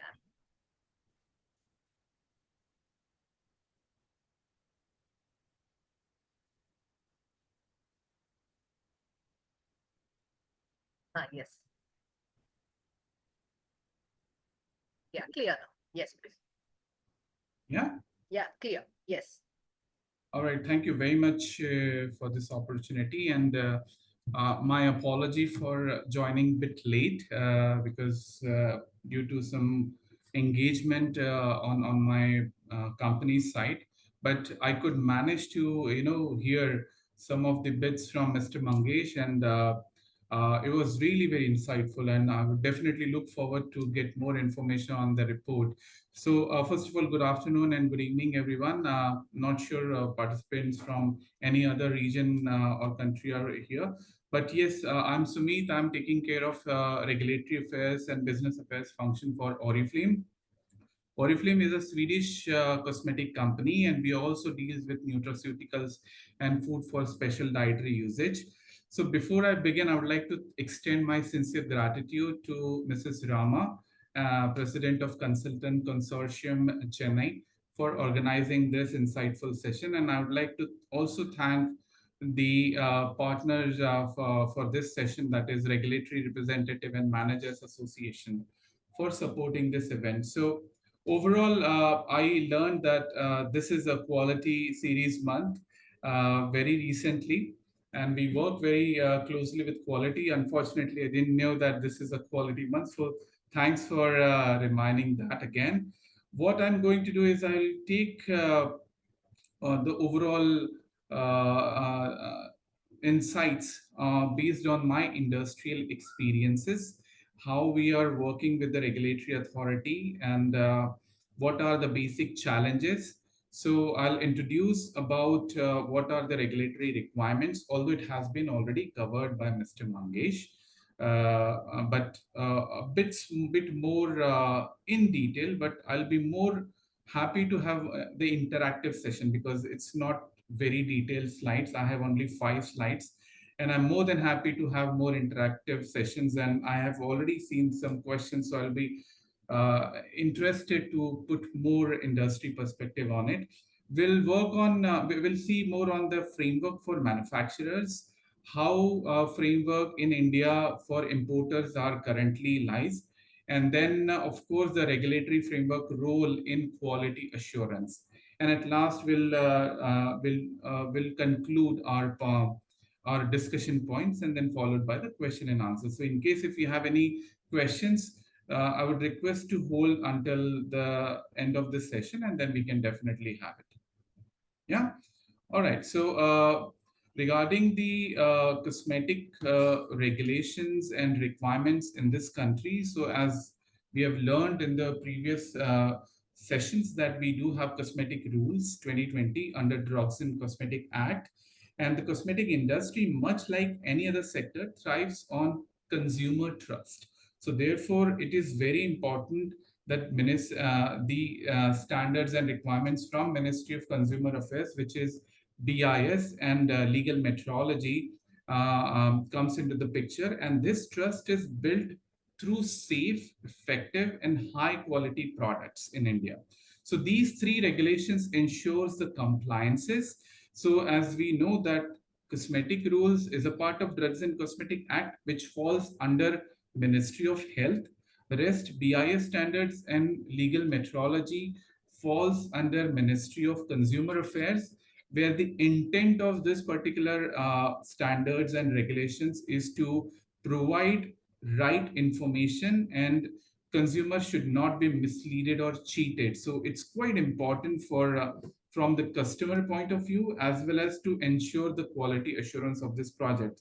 So Cosmetic Rules 2020 is governed which governs the manufacture, import, and labeling of cosmetics under Drugs and Cosmetic Act, has multiple schedules and multiple chapters in it. So as we know that before 2011, there were no requirements for registering cosmetics for import, but it was definitely for manufacturing of cosmetics in India. So if we have to manufacture a product, we have a requirement of license, which is issued by state licensing authority.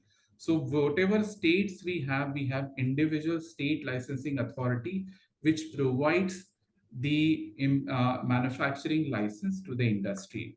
Whereas the Central Cosmetic Authority, which is CDSCO, they act as a governing council, governing body, because each state licensing authority follows the same rules and fundamentals issued by the central authority.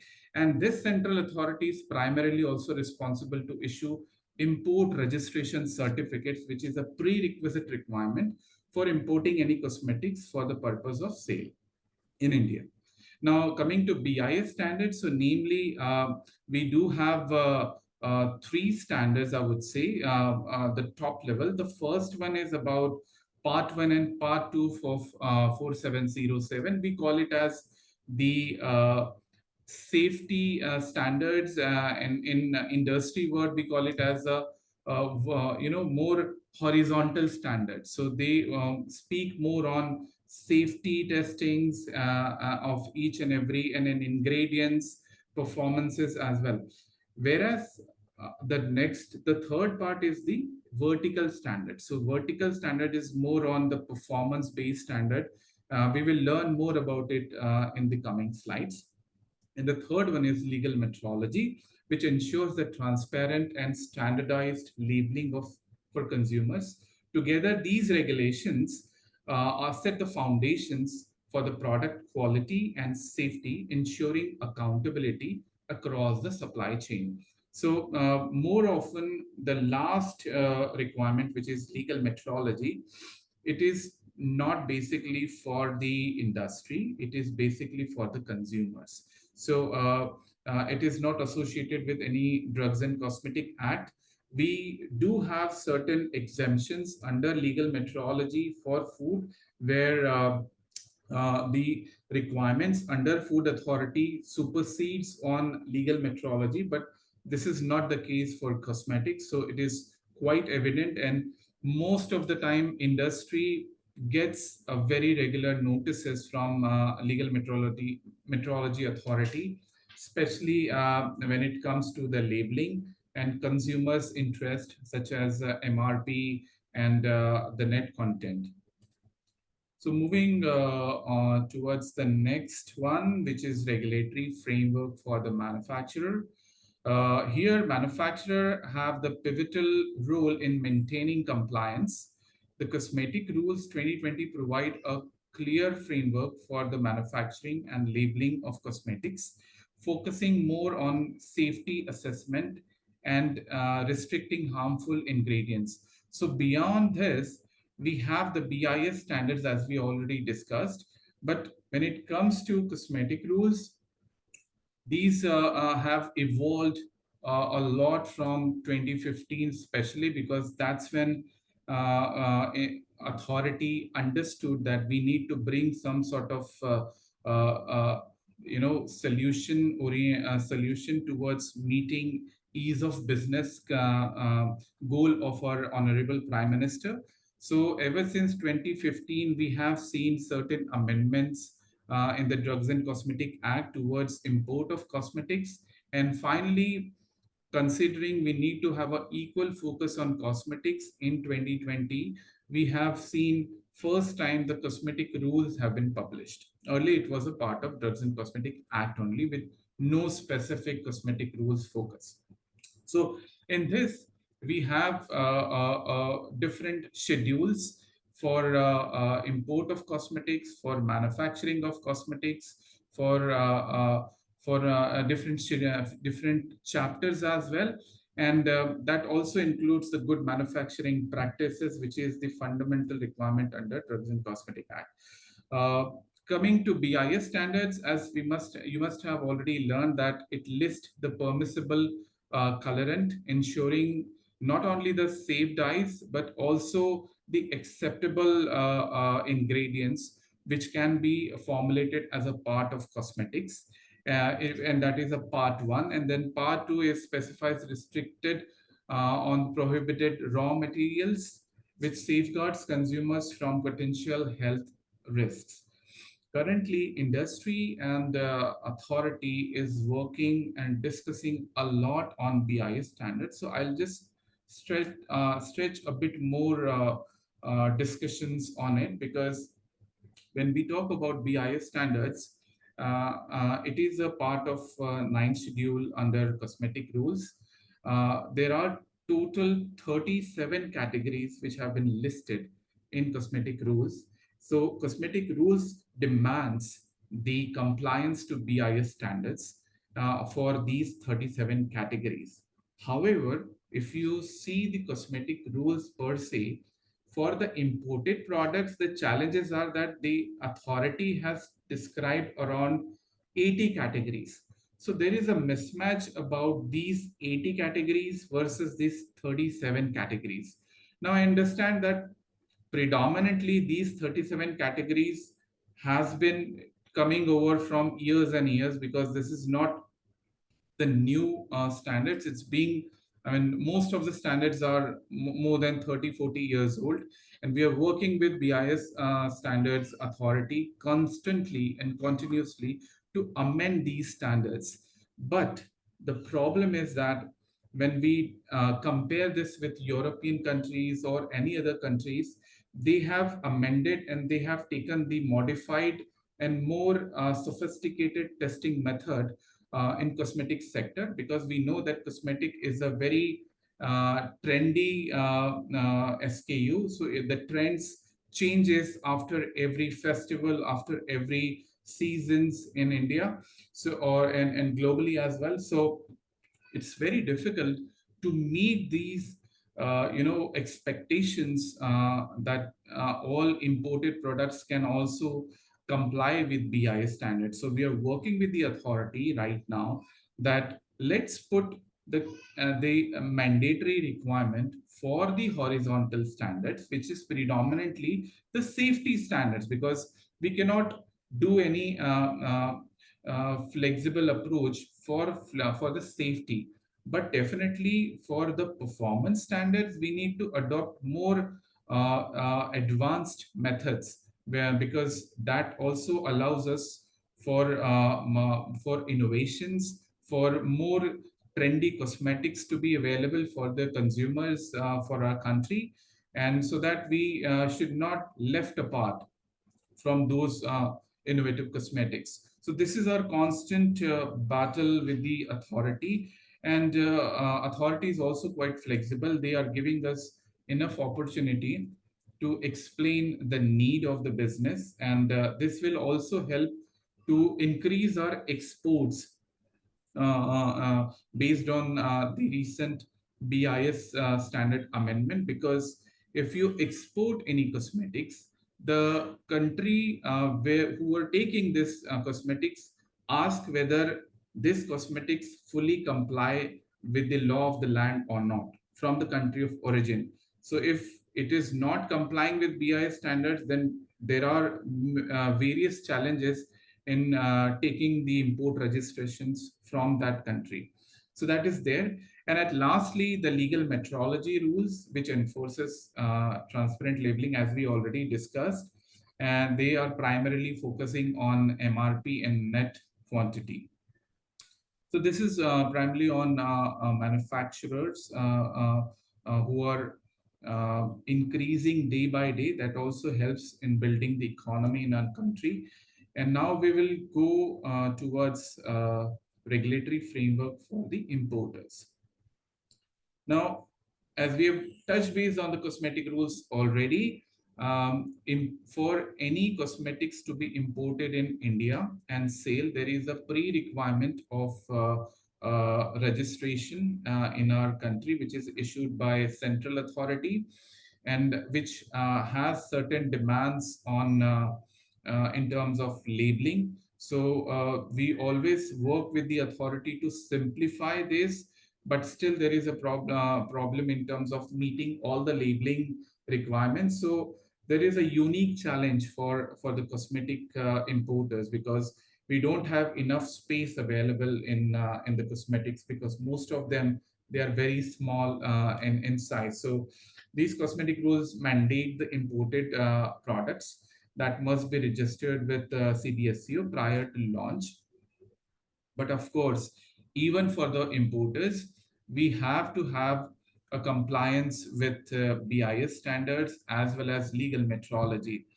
So I would say that we have come very far when it comes to you know, inconsistent approach towards interpretation of the law, interpretation of the rules by various state licensing authority. As Mr. Mangesh has already explained, that if we have if I have a manufacturing unit in 8 different states, then for each manufacturing unit for the same product, I have to take manufacturing license 8 times from them. Now the problem is that we have seen the interpretation changes with various states, and that's how we have seen in past that the same product are approved for manufacturing in 4 states, and the same products have got objected and queried from 4 different states. So therefore, these harmonization efforts, I mean, we need to bring those sort of harmonization within the country as well. It's not only about harmonization between the 2 countries, where we always strive that we need to bring same set of regulations as we have in Europe or as we have in Australia, but we also need to have those harmonizations between the same states. So that's our again a challenge. But again, this is primarily forefront to ensure the safety and protects rights of the Indian consumer. So because we have also seen a lot of counterfeits happening. Few small time importers, at times they do import fake cosmetic products. But having said that, if we have these sorts of requirements, it always prevents consumers from having those counterfeits in entering into our country. So overall, these are kept well placed within the regulatory landscape. And of course, when it comes to requirements for importing these products, so there is certain documentation requirements for registration. At that, I mean, I have not listed down, but There is a legal set of documents required from country of origin, free sale certificates required from the either legal manufacturer or the responsible person from that country. And then, of course, we need to have a detailed technical product dossiers, which gives the individual information about the ingredients, about the formulation, about the function of individual ingredients. So that's how it happens. But it's the most challenging part for import registration is the time, is the lead time. So currently, Drugs and Cosmetic Act and Cosmetic Rules talks about minimum 6 months takes for the purpose of import registration. But it depends how well your product dossiers are structured. So you might get registration certificate even before 6 months, sometimes 3 or 4 months. But it totally depends how compliant your product dossiers are, how close your product specifications are with BIS standards. So it all plays a vital role. So that's about regulatory framework for importers. I'll be more than happy to share individual details or more in elaborative list of documents post this session if someone have any questions. But it is well documented and listed in the cosmetic rules which are available in CDSCO websites. Now, coming to the regulatory framework role in quality assurance. So we know that the regulatory framework encompasses again these primary 3 rules. We work very closely with our internal quality assurance team, who on a periodic basis, on a regular basis, does audits and inspections to our manufacturing units as well as to our individual dossiers. As we have seen in the earlier slides, there are certain countries which demands for PIF requirement, which is the product information file. But ultimately in India, there is no requirement for PIF for the purpose of import registration.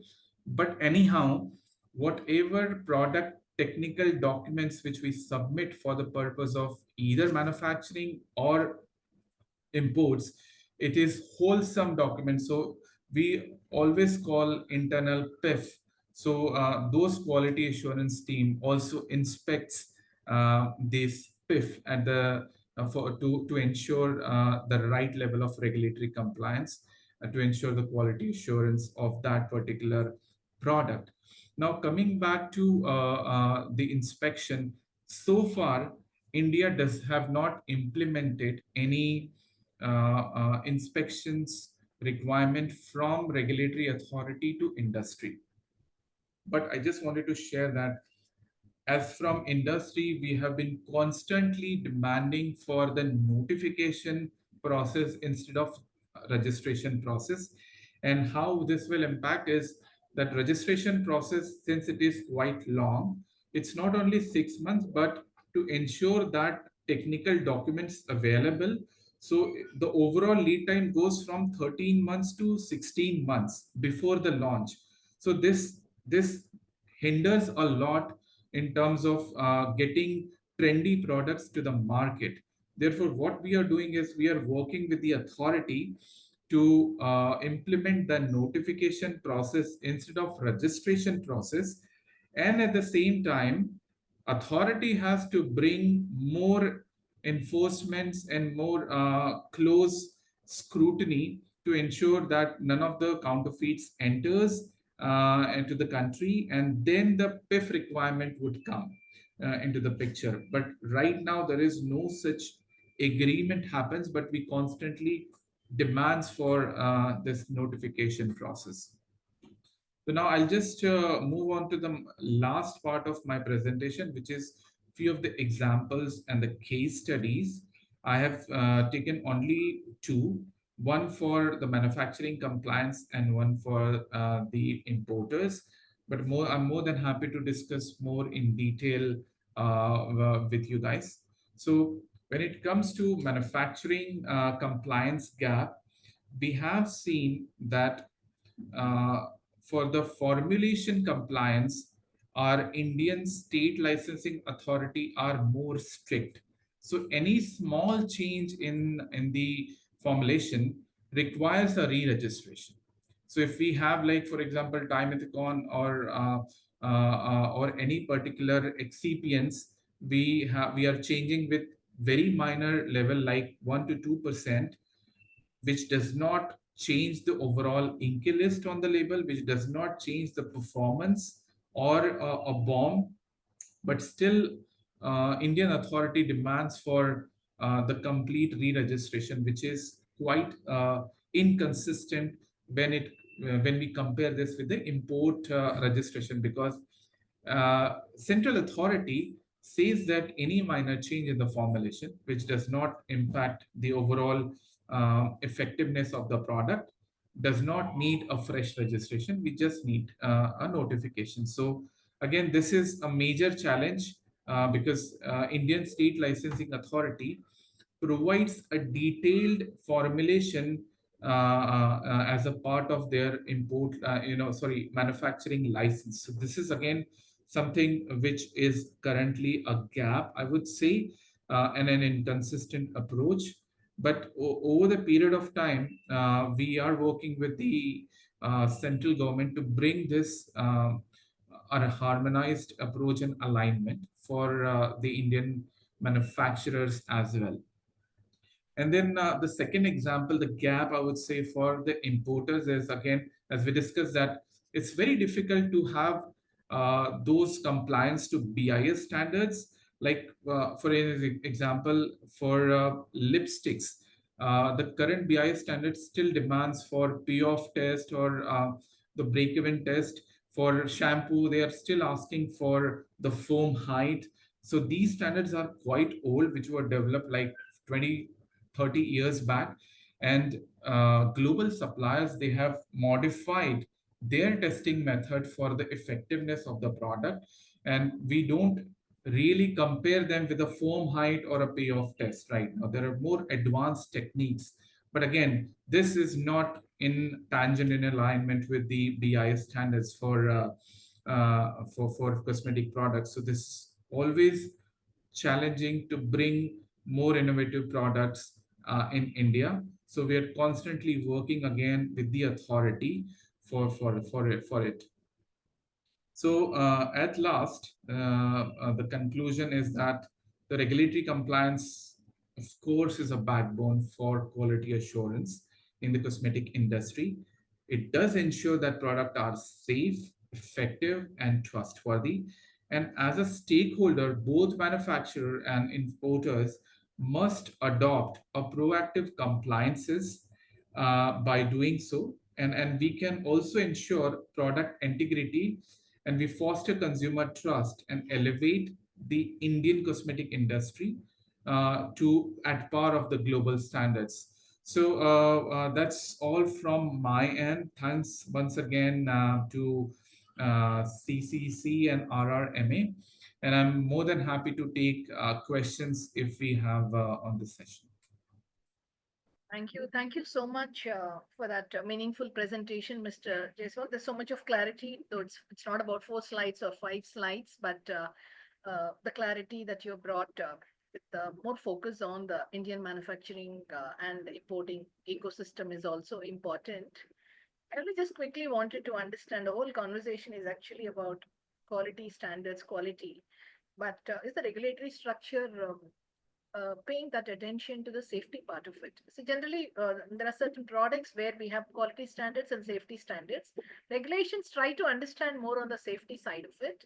So do we have any dedicated quality, apart from the quality standards, on parallel to that, any safety standards also for the cosmetic sector? Oh yes, as I stated, Mrs. Rama, that the 2 standards of BIS 4707 has 2 parts, part 1 and part 2. These 2 parts are dedicatedly for safety.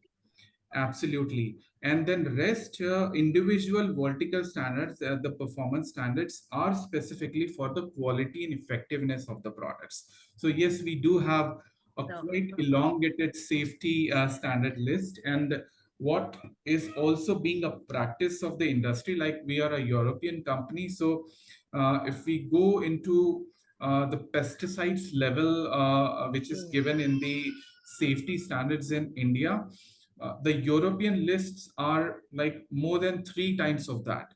So we always make sure that those safety standards are well integrated and well within the Indian requirements to ensure the trust and safety of Indian consumers. Thank you for that clarity, because when we look at certain segmenters of the products, we look at the quality, but certain products like say cosmetics and all that, we jump to safety first. Yes. Okay, so that's why we just wanted to understand whether we have the equal importance on safety as well. Absolutely. And as an industry, we are putting more focus, we are emphasizing more on the safety standards rather than the quality and performance standards, because those are quite old. So that's what I was telling, that the current discussion going on between the authority and the industry. Yes, safety comes first. Yeah, because consumer perspective is always that when it comes to all the drugs or the cosmetics and all that, we jump to, or even for medical equipments and all that, we jump to safety first. That's why we just wanted to understand. Thanks for that clarity. Mitra, just can we take a couple of questions, because audience have put some questions. So I thought we will just cover 1 or 2 questions actually. There are some questions. Yeah, from Mr. Akhilesh Dubey to you, Mr. Jaiswal. I have a question regarding lipstick, as it is, what is that, anhydrous product, which does not require microbial contents to be analyzed. But CDSCO is always asking for MC for the lipstick. This is too technical, maybe, I thought. No, that's fine. See, I would fully align with this question, and that's what I always try from the industry perspective, that whatever is required as a part of safety should always be there. And since lipstick is something which we apply on the lip, and it's not the one-time application, we apply over again and again. So we have to ensure that no microbial growth should happen, at least from before we start those applications. So that is definitely there, and this is actually a test which requires for each batch internally within the industry and a manufacturer. But there are many other tests which are not required, but still there in BIS. So, but I would like to understand more from Mr. Kansara. If Yeah. Okay. Thank you. I think Dr. Sharma would allow me. I will just take few minutes. He has also touched upon so many Indian standards, and definitely they both are interlinked. They are all form part of the regulation. Regarding the answer which you have given, basically what the question was put up, that they didn't want this microbial test to be in the standard. Now you are supporting what is there currently. Also, it is part of the BIS standard, and it has. And secondly, this standard, it is not 20-30 years old. This has been revised just in 2018, and even the subjective requirement of what I was just looking at it, what you were saying, that payoff, etc., that has also been replaced by limiting values. So our standards I had covered. Maybe you were not present at that time. The standards are dynamic, and the revision, etc., even formulation of new standards, industry and industry associations themselves are an integral part of the committee. So the inputs have to be coming from them. Supposing a new product has come, or something new development has come, even a new method of test has come. So that has to be get reflected into the standard. So that input has to come from the user stakeholder side. And for the methods of test which you are mentioning, that is not covered under 4707 part 1 and 2. That is the permitted list of raw materials, GRAS and GNRAS, which are commonly known throughout the industry. It is well known. I covered this. all the methods of test, the important methods, performance, safety, they are all covered under 4011, and that is elaborately covers all the requirements. I agree with you that as and when some new developments are there, either in the product requirement or expectation of the users, I didn't mean user means Kansara and Mr. Jaiswal or Ms. Mitra or whatever. The users are the laboratories also who are using the standards, the methods of test on standards on method of test for the proper evaluation of the quality. So they are also an important user. So input coming from them also, that a new method of test has come, a faster method has come, and more realistic performance has come, BIS would be ready to upgrade their standard, because that is the way the standardization field works. Okay, so importantly, you have covered 4701 07 part 1, part 2. I touched upon the part 3 also and part 4 also, which have already been, part 4 has been published. That was about the UV filters.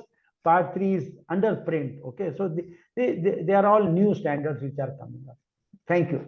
Absolutely. Thanks for adding on it, Mr. Kansara. Yes, I fully agree that industry is focusing on moreover advancement. There are certain standards which got modified recently, but the pain of the industry that even if we are working on various standards from last 2 to 3 years, that still takes a very long time to come into the picture for the final publishment. So not all the standards have been amended in 2018. There are still many lists, and that is the major hurdle for bringing more innovative products into the country. But I fully agree that BIS authority is working very harmoniously with industry, and we are it's about the inputs should come from the industry, and this is at times friction between the industry also, because we do have difference of opinion friction. as well. So I will just add no friction. I tell you, our committees work on consensus. Either you convince me or I convince you. absolutely. And now we have opened up to such an extent.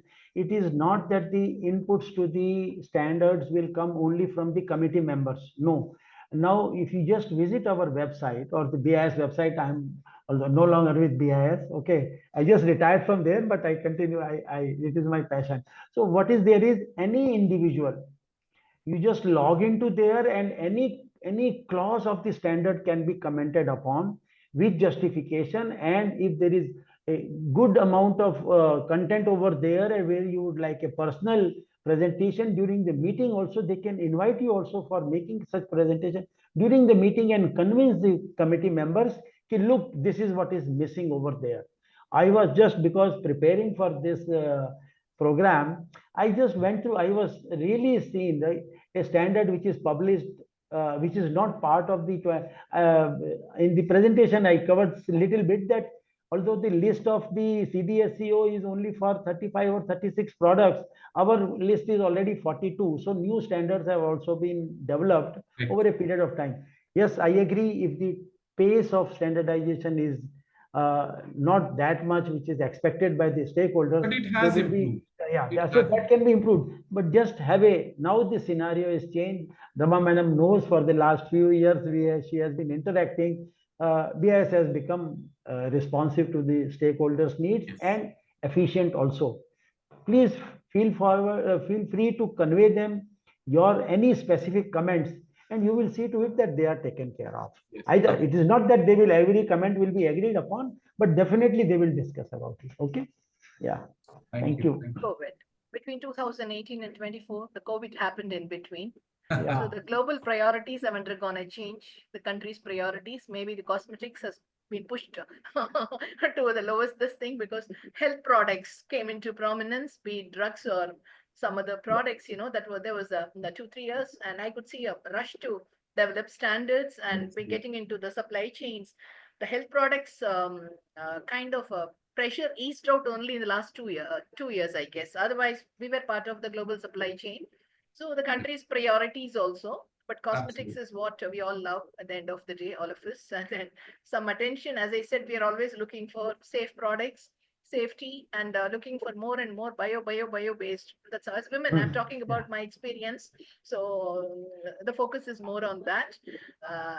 Maybe more efforts from the industry. Industry has to contribute, and BIS is completely digitized to a larger extent. And in fact, all this digital infrastructure is too good. And so all of us can use it and share our comments. There's one more question from Miss Sampada Jande. Also to you, Mr. Jaiswal. Do you have any visibility on the adoption of EU extended allergen labeling for China and South Korea specifically? Do you know if the same timelines as EU will apply in these countries also? If the questions are there in the Q&A box, you all can see that. All right. So if the question is specifically meant for India, so we do not have touch based on EU allergen labeling right now. We are working on a European level for sure.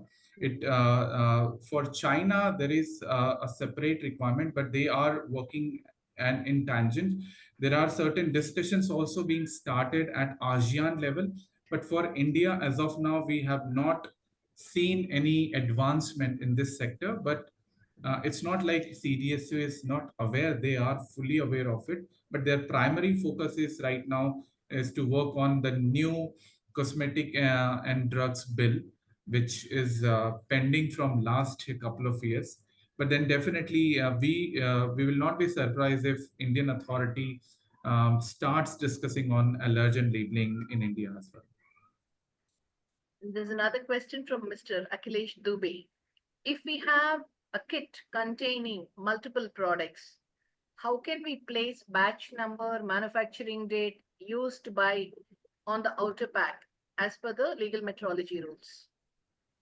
Absolutely. That's a very nice and very good question. And most of the time industry faces these challenges. So what we have agreed few years back and also recently that the cosmetic labeling and cosmetic packaging is all about the aesthetic look. So we cannot simply bombard with all the text and material inside. So what we have agreed that we can simply give a statement outside the kit box that for individual batch coding, expiry, MRP details, you can refer individual product inside the kit, whereas the rest of the information are available on the external part also. So, but we have seen that kits always comes with some offer prices. So that offer price is very important to appear outside the kit box. But individual this batch coding information, we cannot put that on the outside. Sorry, you are in mute, I Sorry, guess. my apologies. Yeah, I could just pick up only this many questions. Any other questions from the audience? Please request you to just post your question in the chat box. If there are no questions, we can move on to Mitra's session. I just have one point to add please. here because when I entered, there was one question came about the cosmetic ingredients from the animal origin. Yes. So just wanted to explain that there was a requirement came in legal metrology for having vegetarian versus non-vegetarian labeling back in 2014. Okay. So this was not as a part of Drugs and Cosmetic Act, but it was a part of legal metrology. And that basically question was a major push from the Ministry of Consumer Affairs. Just an update that there was a court order to stay on it, that the reason is from the technical side and technical point of view, maybe Mr. Kansara can also add on it. It is very difficult to chase down the original source of individual ingredient. Those kind of testing methods are not available. So even one ingredients are made based on the combination of multiple raw materials. So we do not have those technology to assess that individual raw material or ingredients has some source from animals. So there was a court order and stay order on that requirement. So is it still applied under L&M, or because of the stay order, it's not being So practiced? that is not no longer a requirement, but Right. I was just trying to say that Mm. there is no restriction on it, that we may not know that something is coming from animal origin or not. Okay. There is a clear-cut defined labeling requirement for food. And in fact, there are certain companies who have started putting vegetarian and non-vegetarian logos on the cosmetics, which is moreover going inside your mouth, like oral healthcare products like Oh. toothpaste or lipsticks. But again, uh, from the European company's point of view, it is very difficult to identify, because we work extensively with our foreign manufacturers, with Indian suppliers, all global raw material suppliers, and they have confirmed that it is quite difficult to reach out the right source. So that's just information I want to share. Thank you. Thank you so Thank you. much for that detailed explanation. So thank you so much, Mr. Jaiswal, for that bringing that rich insights and sharing some of those case studies also. A couple of case studies you shared practically with the practical scenarios. Very insightful presentation. Maybe we'll keep inviting to all for some future sessions once in a year, once in a while, during some key milestone days like this, to share such thoughtful insights. Actually, these are basically knowledge sessions, information update sessions, where we try to bring those best practices. You don't find any business pictures, product pictures happening here. So generally, because all of you are here with an objective to share some good practices, that is very nice of you. And this is how the industry also has to contribute to strengthen the country's economy and the GDP. Because when all of us, if there is a confluence, as a country, the sector will grow, the market will grow. And cosmetics, we can actually play a bigger role, because the moment we say cosmetics, at least some of us, like women, we always talk about Korean products. Cosmetics means Korea. Something nice comes, cosmetics means you find Korean products. That's how it is. So because post COVID has actually exposed us to global opportunities, global trade. Even consumers, we have an aspiration to buy from global markets. That's why, and some insightful sessions like this help us. And then now, maybe please allow us E-commerce to. has also played a So, vital role in it. The e-commerce also have played a vital role in it, because the availability of products are quite yes, impactful and easy. yes. And from e-commerce, even cosmetics, we have moved to digital commerce. I mean, quick commerce now. We just place an order. We wanted something very fast, like a food delivery. In cosmetics, women, we are inseparable. So we just place an order and we need to. So it is from an e-commerce, it's moving more towards quick commerce also for certain products. And the family circles, we see how the cosmetic budgets, having teenagers at home and even otherwise, are going up. And so these are all the conversations. Safety is becoming a very common conversation in the family circles also. That is why we thought it's a good session to cover, and the kind of focus that we have in the country. And all these things help even all of us as consumers. We may not have much connect with the sector or the regulatory framework. We have learned so much in the process today. So please allow me to go to the last but not the least, the final speaker of the day. And so we do have Mitra Seal with us. And Aarti, can I have Mitra's slide, please? As I was mentioning earlier, we always make it a practice to include startups and innovators in our conversations. We always reach out to IIT Kanpur, and for many sectors, requesting them to connect us to the startups, so that we would like to see what innovations, what technologies, what products, solutions that are available, that are innovative in nature. And as I was mentioning, we have a bioeconomy focus in the country. We are moving more towards bio-based economy. So even cosmetics is seeing that transition. So we have Mitra Seal here, who she is the founder and product head at Kafa Kuva Innovations. And so she's a founder of a biotechnology startup, which is Kafa Kuva Innovations. I hope I'm pronouncing it correctly, which is focusing on where the focus to bring out value-added products and innovations from the coffee sector to the cosmetics.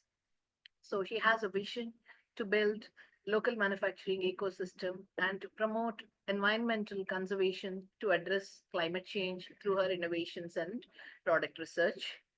Now, the product focus is they are developing personal care solutions using 100% pure coffee oil, which is Arabica or Robusta, for benefit of multiple users and communities and to protect the environment. That is what actually caught my eye when Kanpur has sent a couple of incubators, couple of startups. What really caught my eye is coffee to a cosmetic story. That is, and that protecting that environment and climate change and sustainability focus has really caught my eye. And the past experiences, she was in technology consulting industry and with a lot of expertise in business process re-engineering, CRM, agile project management and all that. She holds a MBA with a focus in managerial economics, operations research, advanced systems, and international business from Calcutta University. Over to you, Mitra. We would like to know a little more about your innovations in the cosmetic space. And so over to you now. Thank you. You're muted. You want me to unmute? I'll just take a minute. Sorry, my Yeah, please. apologies, Rama. Yes, I'll just yeah. take a minute to share my Yeah, screen, please, maybe. please, yes.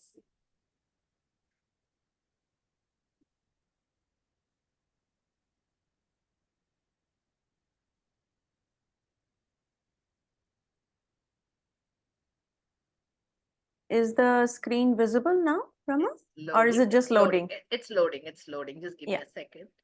Yeah. Yes, we can see that. It's clear now. Thank you. Okay, fine. So I'll just quickly jump into what all the experts actually said as guidance to companies like ours. We are getting our foothold into the industry. So our company Kafa Kua Innovations is actually to do with everything coffee. The whole endeavor started not only to develop cosmetics, but it was to actually repurpose the waste that comes out of the coffee industry. Also, at the same time, the waste that gets out of the coffee industry has a lot of potent properties that are beneficial to human skin and hair care. So that's what, when we first researched, ours is a patented technology. We developed a process that is patented to extract the 100% pure coffee oil from the spent coffee. We realized that it should actually hit the market to particularly address the problem that the cosmetic industry is facing currently, which is a whole bunch of chemicals which are not so greatly beneficial to the human skin or hair, claim to actually profess that it is beneficial or whatever it is, but ultimately at the end of the day it is chemicals. And the world, as Ms. Rama, you're saying yourself, that we are mostly moving towards purity, natural, and properties like that whenever we come to choose a product that we prefer to use on ourselves. Post-COVID particularly, people have again navigated towards the organic, natural purity sector. And that's how all this started. Because coffee as a product is rich with antioxidants and fatty acids and vitamin E's and tocopherols, etc., which are beneficial to the humans. So we are coffee in the name of the company itself. Kafa and Kua both mean coffee in two different languages, which is Ethiopia and Arabic. This has a history. Because coffee was discovered in Ethiopia and brought to the rest of the world by an Arabic trader, whereas the Kua, which is represented in green, also has a dual meaning of power of change. So we are trying to bring in a change in the coffee industry as well as in the cosmetics industry by claiming to, by delivering what we claim we wouldn't want to do, bring the benefits of coffee in a very natural, no chemical way. So I'll quickly move on to the products that we actually have built from the coffee. So we have the 100% pure coffee oil of two varieties, which is the Arabica and the Robusta. from which we make formulations of hair and skincare products in the range of direct-to-use products, soap, scrub, absolute, as well as the scrub, which are trying to bring benefits to the society. How I would come to the impact that it actually does when we not send the coffee and we claim ourselves sustainable and mitigating the climate risk, because of course these products first and foremost is a sustainable innovation from the waste that we pick up. Second of all, these products are actually not being sent to the landfills, are creating a mitigation in the climate risk that we are trying. So it is green in a multifaceted way. Not only is the process green because we do not use chemicals in manufacturing the product, but we are also trying to bring in the sustainability of the material that actually goes off to the landfills, give it a second life and a third life to make it more meaningful to society. So when we say we are a biotechnology firm, we say it so because we are trying to bring an impact to the rural sector by utilizing the coffee waste, tackling the climate change, as well as empower people in the society to get the benefit of a chemical-free product. So when we say that we have our value proposition in the products, and when we claim that our products are good for the humans, good for the community, and good for the environment, it is mostly to enlighten the customers that one has a very potent alternative to the existing cosmetics that are available in the field, not to be used with chemicals on your body. So how is it good for the humans? Because of course it is chemical free. It is good for the community, of course, because we are creating a valuable product that is made from the waste that actually goes to fill in the landfills. And it is good for the environment because it also mitigates the coffee carbon footprint and tries to mitigate the climate crisis. How are we different from the rest of the products that are available in the market? Very simply, there are multiple brands in the current industry, current market space where they operate only in coffee.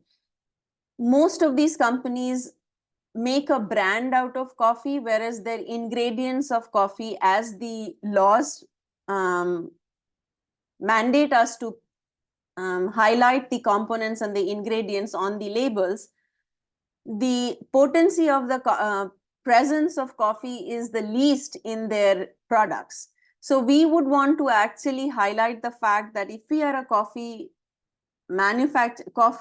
cosmetic company, then the coffee should be at its highest possible level. So we use north of 80% of pure coffee oil and pure coffee grounds in our products.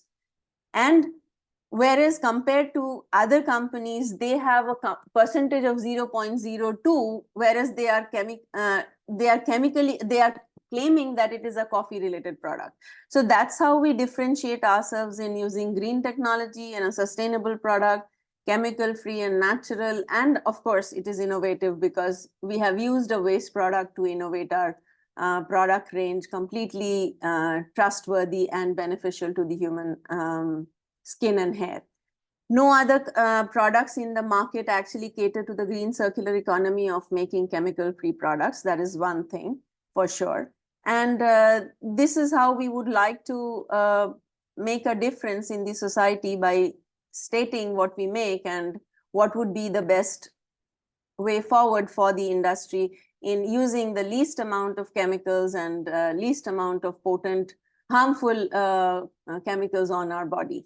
So with regard to this session of innovation on sustainability, that's the crux of it. But it was very helpful for organizations, small organizations like us, to understand the nuances of the industry in terms of the regulations that we still have to follow, despite the fact that we are a sustainable green product, natural and pure. And like Mr. Jaiswal was highlighting, it's very difficult to actually go to the source of the ingredient. So since our partners are like Starbucks, Tata Starbucks, Costa Coffee, and 25 local other cafes in the city, we cannot really ascertain. Of course, with Starbucks, we can definitely ascertain the kind of coffee beans and the coffee grounds they use, somewhat with Costa Coffee as well. But with 25 local other cafes, we cannot really ascertain the ingredients that we receive from them. So briefly, to explain our process, I'll show you the snapshots of our operation, how we call ourselves sustainable. So we actually collect the spent coffee grounds from the cafes. Then we select the best quality raw material from wherever we are collecting. We work with about 36 local cafes in the city. We are from Kolkata, West Bengal. Then we sort out and then we run it through this particular process of extraction, which is mechanical. We've patented it. And then we move on to the lab to use no chemicals and make the final product, which comes out of the spent coffee grounds. So that's what we wanted to highlight, how we are innovating in the sustainable space. Thank you, Ms. Rama. Just wanted to understand whether the products have been commercialized, you're in the market. Yes, we are just finalizing. A lot of things were actually being spoken on the packaging. So we are trying to actually figure out the final leg of the packaging with terms of design. And so these are our interim packages that have been existing, like we just getting it finalized. So there are inner label guidelines, there are external label guidelines, and we face a little bit of a challenge with accommodating every information on the small packages that we currently have, because our daily capacity is very less. Since we actually produce from the spent, our capacity is not so high in a mass scale production. We just produce about 1 liter of pure coffee oil, a little less than 1 liter to be candid over there. And then we make all of these 8 SKUs that we have. We have the Arabica oil, we have 4 varieties of roll-on, which we directly can apply. Then we have the soap scrub and the pure scrub, which is made out of the defatted coffee grounds after the extraction of the coffee oil. So packages are ready. We are selling organically. And I would highlight also that by partnering with foundation called Impact 360 Degree, we are also empowering local entrepreneurs who are not so high above in the societal levels. So we are trying to push for local entrepreneurship into the beauty and personal care space, where women work in the grooming services. These days, it has become very popular to go into their homes to render services. And those are the women we are working with. We are working with this foundation called Impact 360, and we have chosen about 50 plus women entrepreneurs to increase their level of earnings per day. So we give them our products at a subsidized cost, such that they can reach their existing customers with the product, as well as they can enhance their monthly earnings over and above what they do by taking our eco-friendly and chemical-free products to the customers. So that's how we operate in the local market now. We are also on the website, so we do sell a little bit from the website, but until the final packages are done, which is getting to get completed by next month, we are not so commercially active, but we do organic sales. Right. Thank you. Thank you for that. As the global markets are entering into care economy, this is a global mandate now, or a global call of action, I would call it as that market. We are getting into a care economy because businesses are supposed to build a lot of care quotient in whatever they sell as a product or a service. And one of the key objectives of the care economy is women enforcement, engaging women, inclusivity, and from the sections that you are talking about, people who are from a certain sections of the society, where you are creating opportunities for them to earn that extra money. The global focus of the care economy is how to convert that unpaid care into a unpaid labor into some paying kind of a rewarding opportunities for the women. And I'm so happy and glad that you're able to do something through this Impact 360 Foundation. maybe you can Thank you listen for to- that, Rama. I would just add a little bit to what you said. Along Oh. with the care economy, the extended producer responsibility Yes, that the yes. companies hold these days is a very key factor to have support them, because we are a nascent company, yet we have partnerships like Starbucks, Costa Coffee, and of course 25, 30 other local cafes that work with us to give their waste daily. So that is also another area where impact is on the society, because Right. 51,000 kgs of waste we have processed, and otherwise it would have harmed only the society. That is the second part we continuously strive to achieve, because the more we work in partnership with existing and large brands, the more inclusive the society becomes. And most importantly, another factor is India is 60% supplier of coffee oil for the entire world. The Oh. markets are US, UK, Germany, and Italy, but 60% of the services, of the products that are serviced by the Indian origin coffee oil. Though they are not coffee oil that has been extracted from the spent coffee grounds, mostly it is from the coffee beans which are roasted, or green coffee beans. But nevertheless, coffee oil still continues to be coffee oil. And scientifically, it has been proven that the coffee oil that comes out, the properties that come out in the coffee oil are enriched in its qualities and parameters of potency when it is spent coffee grounds. So progressively, coffee oil that comes out of roasted coffee bean is higher than the green coffee beans. And then the spent coffee grounds, the oil that comes out, if it is of course not solvent extracted, like the way we don't use solvents to extract the oil, it is far higher in the antioxidants, the caffeine, and the vitamin E's, etc., that are loaded in the coffee oil. So we would be looking forward to all of these segments. Of course, the empowerment of the local economy, the climate actions that we have that the whole company was initiated to begin with, and then the import-export market. So all of these regulations, the sessions that the greatly knowledgeable gentlemen in the panel discussed was very helpful, and we are just trying to bring some great products to the market such that people are benefited from what we throw away. Thank you.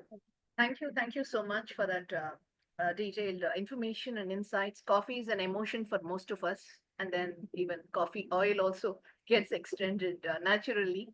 And it's really interesting to see different product basket coming from the natural space and how it's evolving. It's an interesting journey, I'm sure, for all those young entrepreneurs like you who are here to contribute something to protect the earth, and then also to contribute to the climate change through your innovations.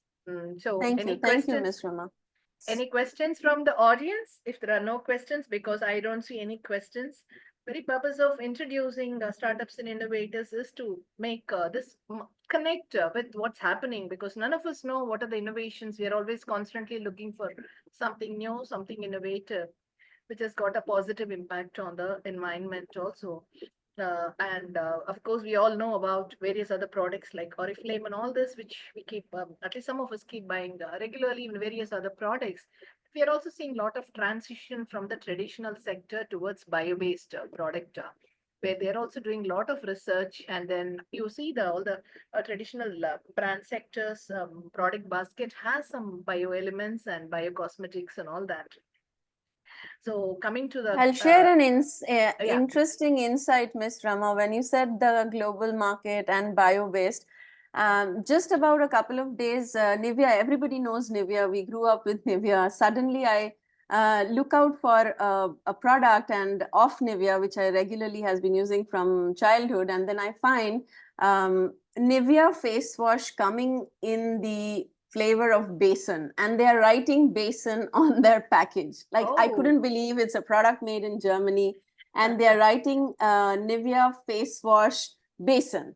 and the bird is not written as anything else but Besan. So we indeed have come a full circle where we actually, Distinct. like my aunt still uses Besan with milk to wash her face Yes, daily. yes, We yes. haven't done that because we have been busy getting to schools, colleges, etc. Yes. But Nivea coming out with a product, face wash with Besan, was a very, very insightful Interesting. revelation. So Right, you are interesting. right. So we are coming a full circle to this whole industry. Hopefully, the existing names like Oriflame and Nivea, if they are also moving into Head and Shoulder, also makes very potent products for the hair with caffeine, with coffee. And we are going natural. So if the big brands also come into the same league of less chemicals, more bio, then I think the benefits get to the consumers. Nobody else has to lose anything. So they make their money and consumers get the best products. And of course, the safety guidelines are always there to help us and guide us through this journey. The So biggest I think one, it's sorry. great Yes. to move our focus to something which is more natural. In getting into circular economy, and then we are getting reconnected with our roots, because maybe this is what even Absolutely. global companies, global brands, global companies have a strategy to connect with the local emotions and local culture also. It really helps us because we are stuck to few brands, certain brands for years now. If they can also extend brand extensions, can connect with our local culture, nothing like it. And at the end of the day, whether it's a large company, small company, or a medium company, doesn't matter. Sustainability is the global focus now. So businesses, every size of the business, even if it's a micro or a startup, all of us, all of you have to be coming under the same umbrella platform. Maybe the size is the only differentiator, but sustainability is here to stay. Even it's not just for the large companies, they have to take care of their supply chain and value chain partners also are in compliance with a lot of the sustainability initiatives. These are all evolving changes, and the requirements is what I would call it as. The regulations happen because consumers are asking for it. At the end of the day, regulatory frameworks get developed because there is a demand, or there are too many grievances or complaints from the marketplace. It's as simple as that. And these are all the newer chapters where I think as countries, as brands, as sectors, we have to contribute a lot. And today's session, in fact, I have learned so much. I'm sure same is the case with many of them. I just would like to thank all of you, the speakers, for joining us, and the audience. All the session recording, all the key takeaways from this will be distributed to all the registered delegates. As I was mentioning, people to register due to challenges at the workplace. Majority of them are finding it tough to attend the session. So what they do is, once we upload it, it gets uploaded in our YouTube channel by tonight. And then the link will go to all of them by tomorrow. So they're all watching the videos. This learning happens, how it happens, from where it happens, it's immaterial. That is why we make it a point to record and upload and share with everybody. And they're all learning, and most of them come back repeatedly. This year, we are covering many sectors actually. We wanted to bring this emerging sectors focus. That's the reason why we have reached out to RRMA and asking them to support this. We want to create conversations on cosmetics, and not only cosmetics, like, nutraceuticals. A report is published yesterday, nutraceuticals. So we're going to create a conversation on that regularly, because we come from the domain of quality standards, certifications, and regulations. And this is something where a lot of knowledge is not available even in the industry corridors, unless some stalwarts like Deshwal ji and Mangesh ji are all coming forward to spread that, contribute to that knowledge sharing exercise. Otherwise, we hardly find such intellectual minds in the industry corridors also when it comes to quality and regulatory affairs. We will continue to conduct marketplace conversations. We will keep inviting you all as and when there's an opportunity, request you all to participate. I just would like to thank you all once again for your positive impact that you have made through your conversation, sharing so many insights, which I'm sure are going to be beneficial for all of them, and to whoever has stayed, that really stayed back patiently for the session. So with this small thank you note, I would like to conclude the session. And any queries, any doubts audience have, please do not hesitate to write to CCC's email ID. Some of them, like RRMA said, any queries, please forward it. We will get our experts respond. So any queries, please write to us. I have asked RRMA to share us the regulatory document. They have released a global regulatory framework document. I will get the document link and I will share with all of you. You can also use it for your internal references, and you can also share it. I think it's a freely downloadable document. That's how I remember. I saw this post a couple of weeks ago in our forum. So I would like to conclude the session. Thank you all. Thank you for joining. Keep visiting us for the future sessions. We have sessions till December 3rd, weekly 3 days, Tuesdays, Thursdays, and Saturdays. All sessions will get updated in the website. Saturday, we have this session. 14th, day after tomorrow is World Quality Day. And then Saturday, we have a bioeconomy sessions, morning as well as in the afternoon. Both the sessions are towards bioeconomy on the biotech and various other biomedical, biopharma. So do join us, visit the webpage where all the event details are updated. So with this, please allow me to close the conversation. Thank you so much. Thank you, Mr. Jaiswal. Thank you, Mitra. I think Mr. Kansara he sent me a message. I think he's not there. So thank you so much once again. Okay. Thank you very much. Bye. Thank you. Thank you. Bye.